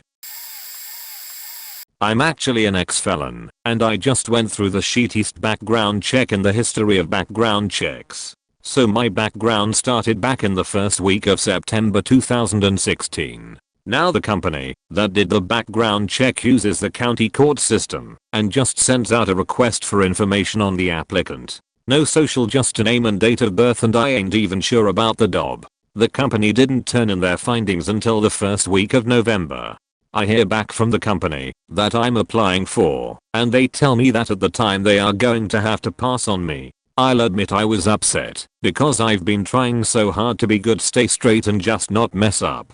Anyway, I get the paperwork from the background company about 2 days after getting denied the job, and I initially didn't want to look, but eventually curiosity got the better of me. I come to find out that the background check came back with not 1, but 2 extra felonies that were only 1 and 2 years old. My felonies were over 7 years old, so I was very surprised that these came back to me. So I contact the background check company and tell them that I'm going to dispute the findings. They inform me that by law, that had 30 days to resolve any disputes. Since the original background check took over a month and a half, they knew they wouldn't make the deadline, and so they just removed everything I was disputing and resent the paperwork back to the company I was applying for. In the end, the whole application took over 4 months. I just heard back from the company I applied for, and they still passed, but I feel that I was hurt by how long the application took. Worked as non-com civilian in law enforcement. All employees had to have background investigations before hire. You go in, you fill out your paperwork, then they bring you for a lie detector test. We were bringing on a new officer, fresh out of academy, and the background investigator ran the paperwork, and up popped a wanted for questioning re-homicide warrant from a few years prior, and in another state. The sergeant says schedule the lie detector test, and bring him in. So, they check and recheck the warrant, making sure it is valid, bring the guy in, and fuck with him for a bit, trying to get him to cough this info up on his own. Not happening. Finally, they finish the test, and the sergeant comes in, and handcuffs him, and is walking him to the jail, not telling him why he's arrested him yet. The funny part is the guy thought they were just hazing him as a new hire, right up until the booking process. When the warrant was read to him the next day, a new sign went up in the investigator's office with this guy's mugshot and an overprint saying never lie to your investigator. TLDR, new officer hire found to have a warrant out for questioning in a homicide. I used to work at a county hospital. We had a plumber's helper that had worked there for some 15 odd years who'd finally managed to get his certification as a full plumber. He applied for a full plumber position and was accepted for an opening at another hospital facility in the county. Well, part of the process for being hired into a new position is that you basically go through the entire bureaucratic hiring process, just like you were a new employee. He filled out all the paperwork, submitted his live scan fingerprints for the background check, and was generally super happy to finally be moving up in the world. It's like a 35% pay raise. Then his background check came in. Turns out he was a registered sex offender in another state, and he moved to my state some 20 years previous, and never registered locally. He was initially hired before government computer networks really talked to each other, so he slipped through. Not anymore. He was all packed up ready to start his new job and instead had two sheriff deputies show up and arrest him. Turns out it's illegal to work at a county hospital as a sex offender, as one might expect. Instead of a new job, he went to jail. The funny part is, if he'd just stayed as a plumber's helper he'd probably never have been found out. I have a good one, but it's probably already too late to contribute to this thread. I'll tell my story anyways. So I'm a volunteer coordinator at a non-profit. We allow almost anyone to volunteer with us. However, if the volunteer says that they were once convicted of a felony, it is up to us, me, to follow up and get the scoop directly from the volunteer him/herself and check in with references, etc. So this dude calls up and says he wants to volunteer and just filled out the application online.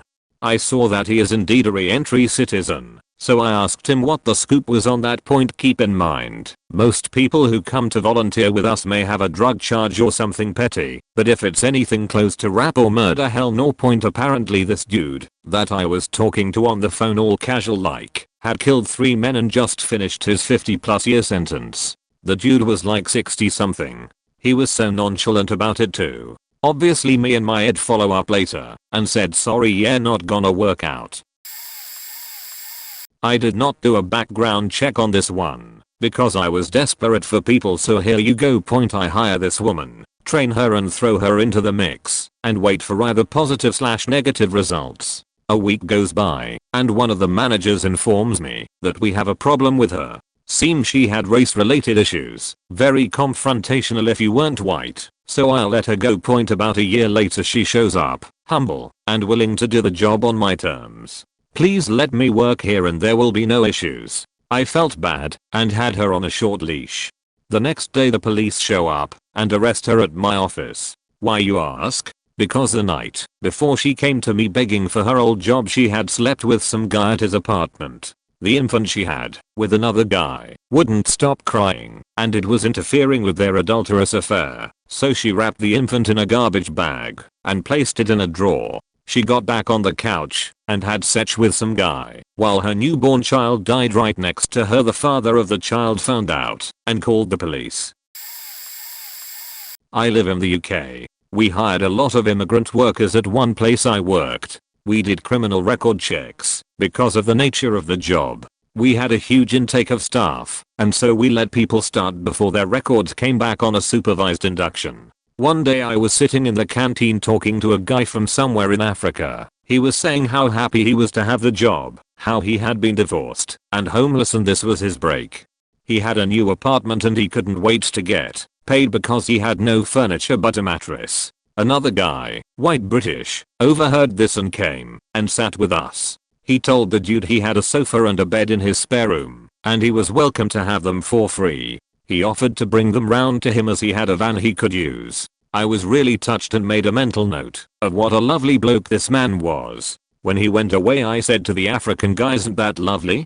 He said, "Yeah, he is a good man. He gave so and so, a Polish guy, £5 the other day to buy his lunch. When he forgot his wallet, the British guy's record came back a few days later, 3 pages long, with multiple racist hate crimes / violent assaults over about 10 years, the most recent one being 6 months before. We had to let him go, because if anything ever kicked off at work, and we had known, well, we had a duty of care to our other employees." Called the woman's reference, who proceeded to slam her quite hard. All the other references were excellent. Turns out the first reference didn't want her to switch jobs. I hired her anyway and told the employee what their now former reference had said. A friend had to fire a guy who photocopied his naked but and added it to the last page of a report for a client. He thought it was hilarious because he assumed his boss would find it and remove it before giving it to the client. The boss did find it, but almost missed it and gave it to the client. The guy was fired on the spot. Last story. Posted a job on the website with clear directions where to email the resume and cover letter. Instead, she filled out a request for information form on the website and somehow crammed the resume and letter into the various fields. It came out surprisingly readable, but the formatting was terrible. I stopped reading the cover letter when she said she clearly follows instructions. I worked as a dock manager for DHL, officially worked for a private contractor that worked for DHL, about 10 years ago, in Phoenix, Arizona. I moved from Salt Lake to Phoenix to do this. Phoenix is a bit more tough than Salt Lake in terms of the ghetto and gangster lifestyles, because we would load packages onto containers that would then go onto an airplane. We were required to do background checks. I had an eclectic group of about 10 guys working for me. Many of them were Latino. Many of them had grown up in Phoenix proper, not Tempe or Mesa or Scottsdale or anywhere nicer, but actual Phoenix, which is kind of hardcore emo. So, I knew we were supposed to do background checks. I believe it is mandated by the FAA. Well, one day, a corporate security guy for DHL came in and told me we had 2 weeks to comply. I was actually the operations manager for the contractor I worked for and was in charge of 4 separate facilities. 3 in Az, and 1 in Vegas. I personally managed 1, then would go meet with DHL representatives at the other locations to make sure it was all going well. Well, I did the paperwork and gave it to the corporate security guy. About a week later he came back in and alerted me that I would have to let go half of my own crew and about 15 other people from the other 3 facilities. It was heartbreaking. So many of my personal crew were high school age, many dropouts, many gangsters who were trying to turn it around. I thought about how to handle it, and I decided to meet with all 5 of them at once. Basically, a felony would make it so you could not work there. Had to fire 5 guys at once, all of which were great workers and all of who I liked. There was one older guy who was the uncle of one of the younger guys. Had some sketchy tattoos that looked maybe prison-esque. Well, as it turns out, he had done 20 years for attempted murder. After learning this, I looked back on my experiences with him, and there are a couple that stick out where he got overly aggressive when I was yelling him what to do. After I fired my 5 guys, I had to call the other managers at the other locations mad, let them know who to let go. It was awful. I have fired many guys over my life, but this was unprecedented, and I have never faced anything like it. I went to my car after all the doings and phone calls, and I called my girlfriend at the one sobbing. It was so sad. Not an employer, but I would add a note of caution to taking background checks on their word. A friend of mine was applying for a work visa overseas and was required to provide, at his own expense, a background check. For this he applied directly to the public authorities. No third-party handling of confidential information is allowed here, so this was a governmental level fuck up, and asked to receive a copy of the check himself. Good thing too, 'cause they sent him the wrong person. Turns out, he received the criminal record of a guy with the same surname, nothing else. And this guy had done some really bad stuff. Human trafficking, Class A drug smuggling with intent to supply, faking everything. And he lived about 10 miles away. Anyway, my friend quickly called the embassy, and after begging repeatedly, they agreed to allow him to rectify this and apply again. It took months, but eventually, this had to be cleared up at the highest level of that office, assuring them that my friend had not smuggled drugs or been involved in human trafficking. So I'm not sure if this really counts, but my mom was looking for a dog sitter in Maryland. We live in this little town called Eden that's kinda in the middle of nowhere, so not only finding a dog sitter is hard, but finding one that didn't crate dogs and could deal with all of our dog's anxiety issues was a challenge. Finally we find one and all seems well with the world. She's within driving distance and our dog seemed to like her. So my mom leaves the dog with her one weekend when we are on a 3-day vacation and the woman is constantly texting my mom. It's fine whatever, she's probably just really chatty. Well, what we thought was a chatty yet awkward lady ended up stalking my mom for about a month. My mom couldn't sleep at night because of it. My mom is borderline getting a restraining order, so we are at a farm taking a riding lesson one day when my mom offhandedly mentions the situation to my trainer. And our trainer stops and is thinking for a minute as she recognizes the name, but not sure from where. We googled her and find out she used to be a social care worker who lost her job due to stalking. She would stalk her clients and make them feel like they were in relationships with her when none of them wanted that. My mom was horrified because that's what was happening with her. My trainer then remembers that she had been stalked by someone, not her, but one of her clients. She had been encouraging the behavior of her client and my trainer was the straw that broke the camel's back, so to say that ended up losing her first job when she reported the stalking. Anyway, always do background checks even on people like dog walkers and dog sitters. There be some crazy people out there. The interviewee's name is changed below. We shall call him Keith. My store manager and I was about 22, interviewed a kid, maybe 19 to 20, to be a cashier about 2 years ago. Interview is going weird because he keeps answering everything with a catchphrase, me. How's it going, Keith? I'm glad you were able to come in on such short notice for an interview, Keith. Man, I'm cool as ice cubes, fine as wine as time, ain't never had a bad day in my life. Verbatim what he said, me. Oh, well, okay. So tell me about your last job. Keith. Man, it was hard as a rock, but all the honeys bee flowers bees, looking so cute and stuff. Keep in mind my boss at the time was a 30-something-year-old woman. Me. Well, alright. Have you handled money before, Keith? I finna make it rain. Me. So, is that a yes or a no, Keith? Nah, Superman. He continued to call me Superman after this, so Keith takes off, and I tell my boss there was no way in hell I was hiring him. She laughs and tells me she's hiring him right away. She offers him the job contingent on a background check. We worked at a retail pharmacy and his background check comes back with 6 counts of possession of a controlled substance with the intent to distribute. She says she's willing to ignore that, since it was all over a year old, so we continue. 1 charge of armed criminal action, 2 charges of unlawful use of a firearm, and 1 charge of breaking and entering. She hired him anyway. I got transferred about a year later, but Keith was still there. The boss moved to Utah or somewhere, but my best friend is the assistant manager at that store now, and her current boss tried to promote Keith to overnight supervisor. He also ignored the background check they had to run again, and sent Keith to a drug test for his new position. Keith failed with the lab telling them he had at least 3 different illicit drugs in his system. The store manager attempted to cover up this failed test and keep Keith on as a cashier. A month later someone sent in an anonymous tip to the corporate ethics and employee relations line and Keith is not employed at that store anymore. This happened at a big well-known Silicon Valley tech company. The candidate's prior experience was only at tiny startups, and he was out of a job because his last company had folded. He was interviewing with us, Big Tech Co, and with another early startup. He did extremely well in his interviews, some of the best feedback I'd ever seen. Hire him now, pay him whatever he wants, etc. So I was very eager to get him. Then the recruiter told me that he was leaning toward joining the competing startup, so I took him out to lunch, hoping to sell him on joining us. I've done this a bunch of times, so I was quite confident.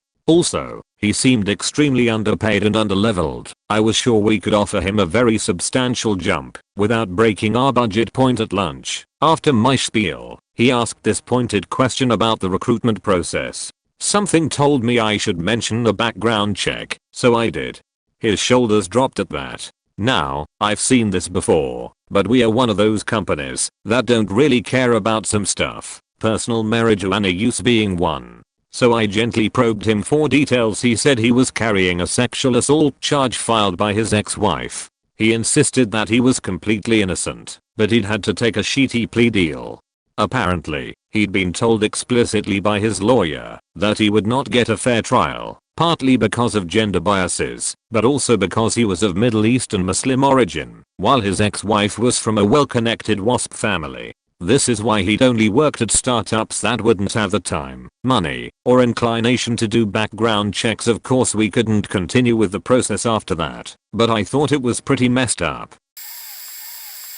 This happened when I was a delivery manager for a restaurant. One day, we were hosting a hiring event, and my manager decided it was time for me to learn to interview people. So, he and I sat down with this guy applying for a delivery driver job.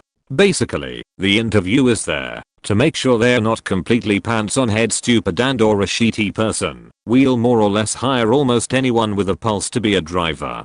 So, we sit down with this guy, looked to be mid-40s or so, and this guy pulls out a resume. Like, a serious resume.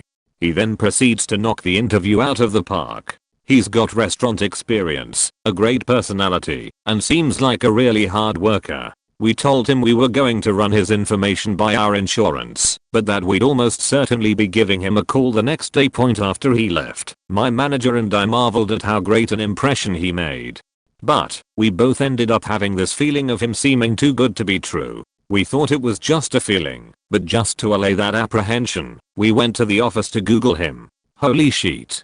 The first result was a roughly 20-page expose on a former Chicago police officer by the same name, who was fired for multiple abuses of power, including statutory rape of a 15-year-old girl. In one of the stories told in the article, he stopped a group of 2 men and a woman on the street and demanded to question the woman in private about an ongoing investigation, at which point he sexually assaulted her. We were floored. We thought maybe it was a weird coincidence, but everything fit. The picture, though 15 to 20 years old, had a strong resemblance to him. His university information was the same, down to the graduation year. He had mentioned in the interview that he lived in Chicago until a few years prior. I felt physically ill. If we hadn't had the instinct to just put his name through Google, we definitely would have hired him, putting all of our female employees, especially the younger ones, some of whom often walked to and from work at night, at risk. Needless to say, it became personal policy between him and me to Google everyone before offering them a job. When I've been a shift lead at fast food, a lot of the checks I saw came back that the person was a sexual predator. Every time the person would say they were 18 and the girl was 17 or 16 and the parents were just dicks about it, they weren't hired on the basis that the restaurant employs too many minors to take the chance. When I did see other managers go ahead and hire them, it never seemed to be long after they would miss work because they were in jail for the same thing, or would keep trying to buy alcohol and party with the minors. One particular manager of mine, the GM, turned out to be one. He was 38, she was 15, and they started faking after work. Her parents came to the store one day and a fight nearly ensued when the father asked to speak to the head honcho, as he put it, because one of the managers was faking his daughter. Lo and behold, the GM comes out and they find out he's the one that's been getting their daughter drunk and having sex with her. Dad flips out, calls us all pedophiles, spits at the GM, so the GM throws a 16-piece extra crispy at him and scuffle to the ground. Meanwhile, 16-year-old me is looking around at the people staring at us, and all I can think to say is I'm only 16. Oh, I have one. Not employer, but this was an ex-coworker. So we had this old, age-based not time-based, coworker that no one liked. She was not pleasant to be around. She did many things that should have gotten her fired. But no. So one of the other girls finally had it, and she cyberstalked her to see if she could find something on her. Well, she hit the jackpot. The company we work for didn't even catch this. She found an article from 5 years back where 2 other people and this old coworker were arrested for the production and distribution of methamphetamine. The other 2 suspects were released on $150,000 bond, while this old coworker was released on a $250,000 bond, having to do with that the home that was raided was hers. This arrival had mugshot and all. Anyway, everyone found out. Worst kept secret at that point. Had to have managers come and speak to us as a group and tell us to quit talking about it and leave it alone, as upper management had taken into consideration the events, but she would still be staying employed. She was fired 2 weeks later for falsifying customer surveys. Not an employer, but was an employee for the Royal Navy. I disclosed everything I could to them. Eventually I had a knock at the door from the national security people. This lady started to ask me questions about my past that I had forgot and was not aware were on paper at all. Apparently, when they got the clearance request with my name on and they pulled my details, the first item on the list was that I had been arrested for making bombs. Well, that apparently put up an alarm and red flags. Anywho, after a good hour of chatting she left, and the following month I was cleared and on my way to the Royal Navy. Until a single doctor's note claimed I had a depressive episode back in 2010. I spoke to a doctor about a bad day, breakup, etc. No follow-up, no meds, just a friendly person to talk to. Since I had just moved to the area, well, I guess that makes me PMU. And until I can contact that doctor and have him edit the account saying he was wrong, you can't join the forces. I'm now trying for the reserves, but I doubt I can talk my way through that one issue. The doctor no longer works in the UK as far as I can tell, and I can't get a hold of him. Believe me, I've tried. I've even slept in my car outside the doctor's for 3 nights trying to get an appointment to see him before I gave up and now find he no longer works there. My current doctor won't remove the notes either. My best bet is to keep transferring doctors until they eventually lose my notes and then apply once more. Jesus faking Christ, I rant on. Sorry for going off topic. I'm tired with a baby screaming on my lap. Good night, Reddit. I used to help manage an amusement park startup in Malls that kids really liked. We had a bunch of locations all around the country. Idaho hired this older gentleman, mid-40s, over the phone to manage one of our remote locations. I didn't have a chance to actually meet him because I was traveling at the time. We did a background check, but somehow it didn't reach back far enough. So one day I get a call from the company's CEO telling me that we need to let this guy go immediately and that it needs to be done quietly and without incident. Come to find out, a lady in her early 30s had called the company because she had visited the mall and saw this guy working with dozens of kids, and she informed my boss that this guy had sexually abused her about 20 years ago. So I checked the internet, and sure enough, it was true. Major props to this lady for having our backs. She wasn't angry and understood that we probably just didn't know. She just wanted to protect the kids, but her parents were looking to come after us once they found out. Fortunately everything got handled smoothly, but we had strong words with the company running out background checks. At the company I currently work for, finance company, we used to have an administration manager who was pretty terrible at her job. She had no people skills and was generally quite horrible to her staff. With it being an admin department, all of the staff were young school leavers on their first jobs. She'd worked there for about 4 years until a member of the team got bored one day and googled her name. Turns out that her and her husband had both been in jail for tax evasion and charity fraud, stealing thousands of pounds. Her husband was working in the post room at the time too. Turns out we don't do background checks at our work, and as far as I'm aware still don't. They were both fired a few days later when the web page was left on the staff room PC. Turns out when she was there she'd make people, me included, do charity events, claim she'd forward on the sponsor money and then pocket it and forge certificates, etc. Her sister-in-law worked in the customer service department and was absolutely lovely. Claimed she knew nothing about her past, but got fired for not telling anybody. Shame really. She was a wonderful worker. Not too sure what happened to the manager and her husband though. Can't believe we still don't do background checks. TLDR. Manager at a finance company had done jail time for tax evasion and charity fraud. No check made. Stole money from employees. A few years ago I was learning the interview process from my then manager. One time a woman came in for an interview and my manager noticed that she had not answered the question about being convicted of a felony. He assumed that she just forgot to respond. When asked about the question, she proceeded to say that she wanted to address the question in person. So she goes into telling us that she was a convicted sex offender, but she didn't want to write it on a resume because she knew she wouldn't be considered for the job.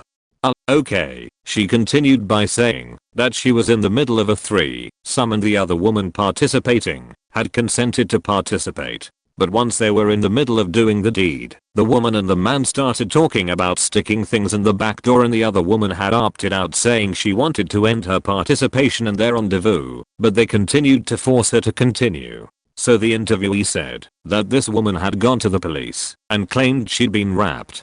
She then gave us the what the hell look with her hands in the air, like she didn't think there was anything wrong with what she did. My manager and I had to hold a straight face through this entire discussion. Once she was gone we couldn't hold it in any longer. We started laughing hysterically, not at the situation, but at the fact that she honestly thought we would side with her on the matter. Needless to say, she didn't get the job. Didn't come from a background check, and it happened to my dad, not me, but still relevant. My dad owns a home building company, and some of his employees have checkered pasts. He will hire qualified people, as long as their crimes weren't violent.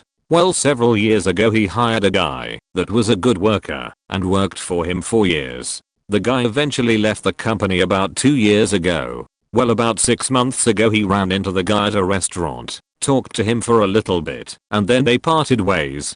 A few hours later he is at home, and there's a knock on the door. It's the FBI. Apparently the guy was on the run for kidnapping, and the cops knew he was in town, and had a lead that he'd been at the restaurant.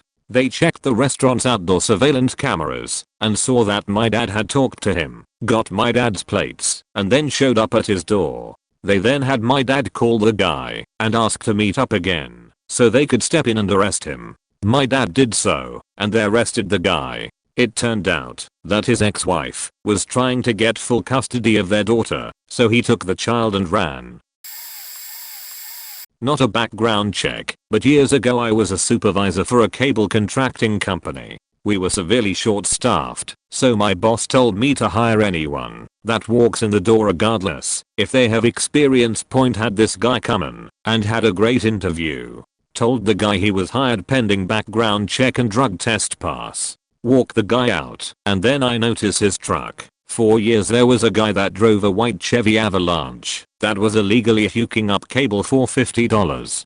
The guy must have hooked up 1,000 people, because we would see his handiwork all over. Because he really didn't know what he was doing, he caused outages all over town. We had meetings to tell techs to be on the lookout for him. Then the cable company switched from analog to digital, meaning you had to have a box in order to get channels. No more illegal cable, and no more business for this guy. After seeing his truck, I told the guy I knew it was him, and couldn't hire him. Throwaway account. 2 years ago, I was a supervisor for a security company. Boss man walks in and tells me to give an interview to one of his classmates' husband. He was getting his MBA. Guy calls me, and I commenced interview. He seems nice, was a little late, but has been struggling to find a job, which was weird, since there were plenty to be had in my city at the time. Think it might be work ethic etc, not sure yet, but what the heck, I decide to recommend him for the job, since he could use it. Company starts the process, background check set. I get a call from boss man couple days later telling me he was flagged for a felony. I inquire and turns out he had a felony for murder. I call the guy and ask him what the fuck, why he didn't disclose it. Apparently he was 17, in possession of a handgun he had just got, and was showing it off to his then girlfriend, now wife, her sister and brother. He ended up messing around and accidentally discharged the weapon in the room, killing his wife's sister. He did some jail time and was released. Needless to say, we never hired him. TLDR, guy applied for security job, had felony for murder, didn't get the job. It was actually post-employment googling, but here's what happened. My wholesale company was opening a small retail outlet and needed a manager, so we looked in all the usual channels and ended up having someone recommended by a customer. We interviewed her and she seemed competent and a reliable person. We hired her and everything seemed okay for a few weeks, but then the other employees started complaining about her. She was always late, didn't seem to do anything. Typical we hate the manager's stuff. Shortly after that, one of the employees called me and asked if we had done a background check on her. I said yes, we did the normal pre-employment screening. This was before googling someone became a very common way to get information, but she told me that I should google her. I did, and this is what I found out. When she was in high school, she had been arrested because someone had found a baby alive in a dumpster a few blocks away from her house. Somehow they tied it to her, and it was discovered that she had kept the pregnancy a secret and had the baby in her parents' bathroom. After giving birth, she wrapped it in a towel and walked as far as she could to get rid of it. There was a trial or court hearing or whatever, and it was determined that she was not competent at the time and it never went on her record, so it didn't show up in a criminal background check. Obviously we couldn't just get rid of her for that, but we kept track of her comings and goings, and it turned out that the employee complaints were right, so we got rid of her. Worked at a military surplus/outdoor store, so we always had a wide variety of people wanting to work there. One day this guy came in, maybe mid-50s, dreads, and wearing an America's Most Wanted t-shirt featuring photos of high times 9 best marijuana strains. And he smelled strongly of pot. He asked for an application, so I gave him one. As he's filling it out, he asked me if we cared about criminal records. I believe our application only asks if you've ever been convicted of felony, and then there's a spot to explain. If you answer yes, I told him that a record wouldn't automatically exclude him, despite knowing that him being so conspicuous about his drug use would, and that there was room on the form for him to explain his situation if it was necessary. I saw him start writing in the explanation box. He finished the form, handed it over, and left. So I immediately flipped to the part where he answered the felony question, expecting some drug related stuff, only to find out he'd been convicted of murder as a minor. He added the explanation that he'd murdered the person who trapped his mother, had done time, and had the record expunged. No idea if his story was true, but I feel like if he was a minor and the record had been expunged, he probably didn't have to admit to all that on our application. We did not hire him. Late to the party, working for an agency that places people in seasonal positions, often working with kids. Was waiting for a check to come back, kind of check that individual can apply for themselves, and it's taking way longer than it should. I keep calling the person, asking over and over where it is, and they insist they've applied for it. It comes to a few days before they're due to start the position, and the check people come back and refuse to issue a certificate confirming a clean background. I call the person and basically say, come on, for them to refuse to issue a certificate there must be something you haven't told us. Person goes well, before proceeding to explain that they were once accused and arrested for something to do with a minor, but never convicted. Had to cancel the placement and let down the employer right before the season started. Felt bad for them, but when it comes to working with kids we couldn't take that risk. I was hiring an intern for a social media internship. She happened to be a very attractive 22-year-old student with very little experience and very big assets. I asked her if she was active on social media and which channels. She said, oh yay, I just passed 20,000 followers in Tumblr. I didn't ask her what her username/profile was. Can't really do that in interviews. I offered her the internship at the end of the interview and she smiled excitedly and walked out. That's when I noticed a very high and tight business skirt, and under the hem on her back thighs were those big gaudy tied ribbon tattoos on each lower. As after she left, I started my research and found her blog with typical Tumblr-born posts that focused on hot girls smoking bongs and weed, and hot pics of girls with augmented breasts. Sure enough, there were plenty of #me selfies sprinkled throughout. No wonder she had 20k followers. I told my boss, and he made me call her immediately and tell her the open position is already filled, something she probably heard a lot. Not quite an employer, nor was this a background check, but still relevant. I work in admissions, reviewing applications and admitting students. Every spring, we email high school guidance offices a nice little congratulations to these students. They have been admitted to anonymous U. Note, listing the admitted students from that school. 1 year after sending that email, one of our admissions staff gets a call from a high school principal. He basically says, I'm not legally allowed to explain what happened, but you should probably Google X student. So we do, and we find out this student was currently in a juvenile detention center because the previous year he had murdered a fellow student. There were drugs involved. It was nasty. We quickly rescinded that student's offer of admission. Also, yes, our application does have a section for students to disclose if they are in good standing with their current institution and if any criminal charges have been brought against them. This student just lied. Our best guess is that his parent filled out the app for him, and we never would have caught him if the principal hadn't filled us in. Kinda related. Wasn't employment, not even me who found out, but it'll be a similar story to stuff you'll find in this thread, I hope. Last summer, I went on a volunteer thing called NCS, National Citizenship Service, where they get teens, 15 to 17 I think, to do some community work in teams. During the first weekend, which was a residential activity trip to get to know and bond with your team, our team found we didn't really like this one dude, let's call him Bob. Within 2 days of being there, Bob asked out 3 girls, always hung around like a bad smell around them, ignored us, his team, and acted like a tool. His humor wasn't even tasteful or funny. When all the lads got together in some free time to make some prank calls, he said he'd rap someone as a joke. So one guy in our group, let's say Nathan, decided to do some digging.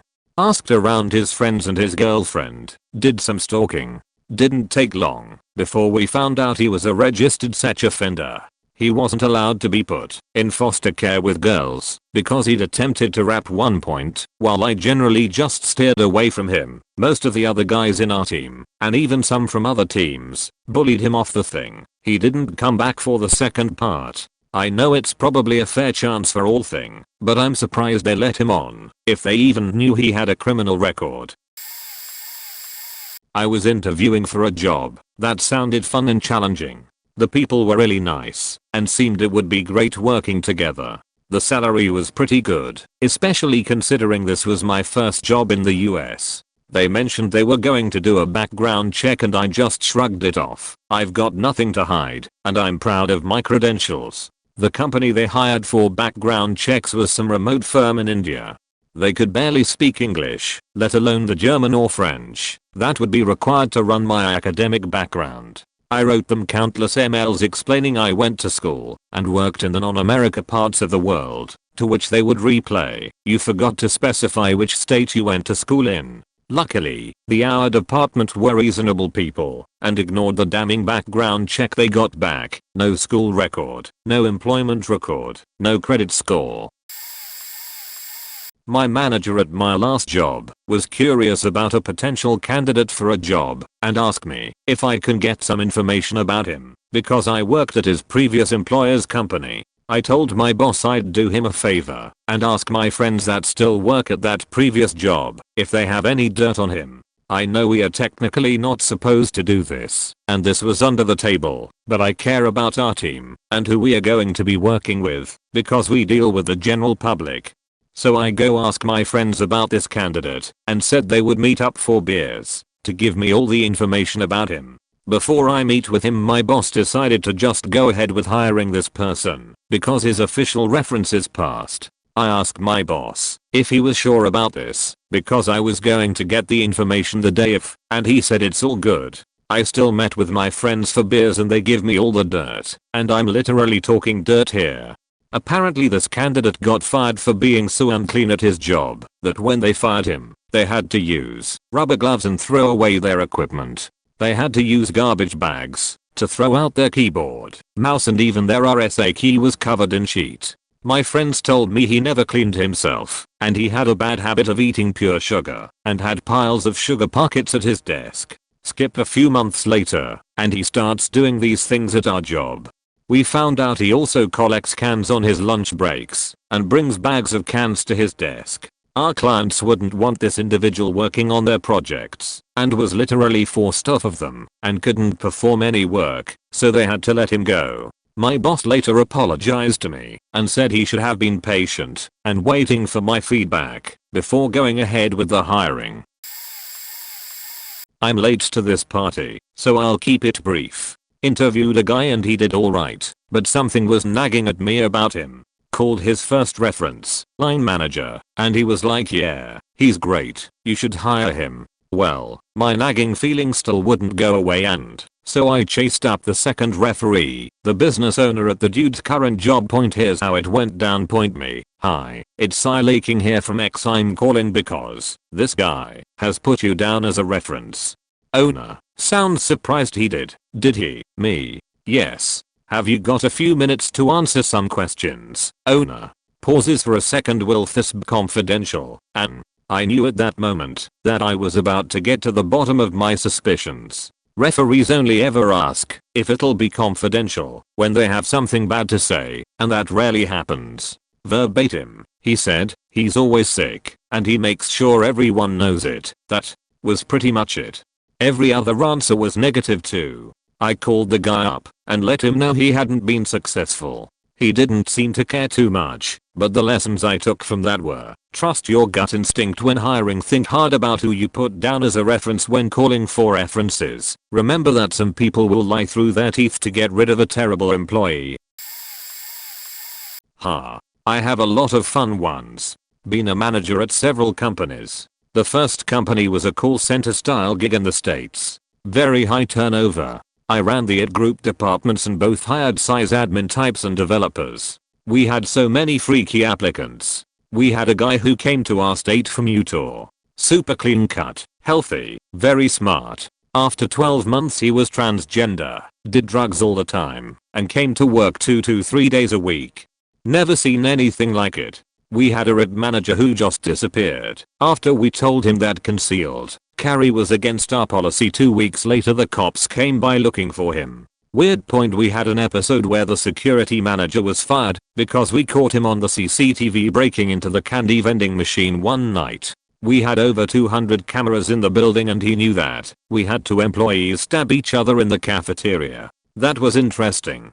As we had a lot of low-level phone operators employed, we pretty often had police come by looking for someone. One guy though, they had SWAT and ATF pick up a guy and they carried him out in both hand and leg irons. Scary guy. At a different company that was more high-end, we were hiring project managers. One guy had a great resume. Some holes in it, but great. He had been a manager at big project team for Intel and stuff like that. He came into the interview, and it took me 2 minutes to figure out that he was mentally ill. All over the place. After the interview he was rejected, started calling everyone on the hiring board, started showing up at reception in the building and even followed one of my colleagues demanding to know why he was not hired. That was no fun at all. Worked at a staffing firm and had to deal with this on a regular basis. Some of our clients were in the South, and one man stood out more than anyone else. On his background report, he was charged with discharging a firearm while driving.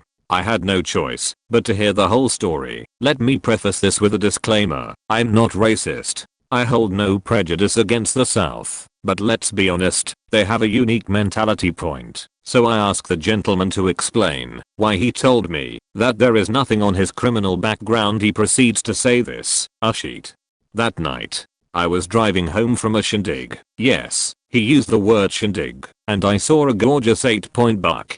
So I took out my hunting rifle and shot that thing 4 times. So I ask, were you arrested? He says maybe, yes, but I thought it was those folks at Fish and Game. I didn't know it was a crime to hunt from your car while driving. We all do it. We call it a Louisiana drive-by. I had a moment of awkward silence and hung up the phone. Never heard from that inbred hillbilly again.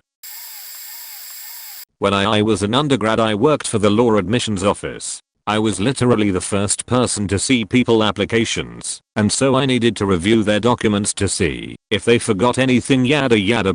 Well, one thing I checked for was an addendum, if they said yes to the usual questions. This person had a felony or misdemeanor, I forgot which one is the worse. And sometimes I read the addendums explaining for entertainment. This guy's explained how he grew up a very sheltered life and didn't know much about the world. Did hold close to family life, but for most part kept to himself.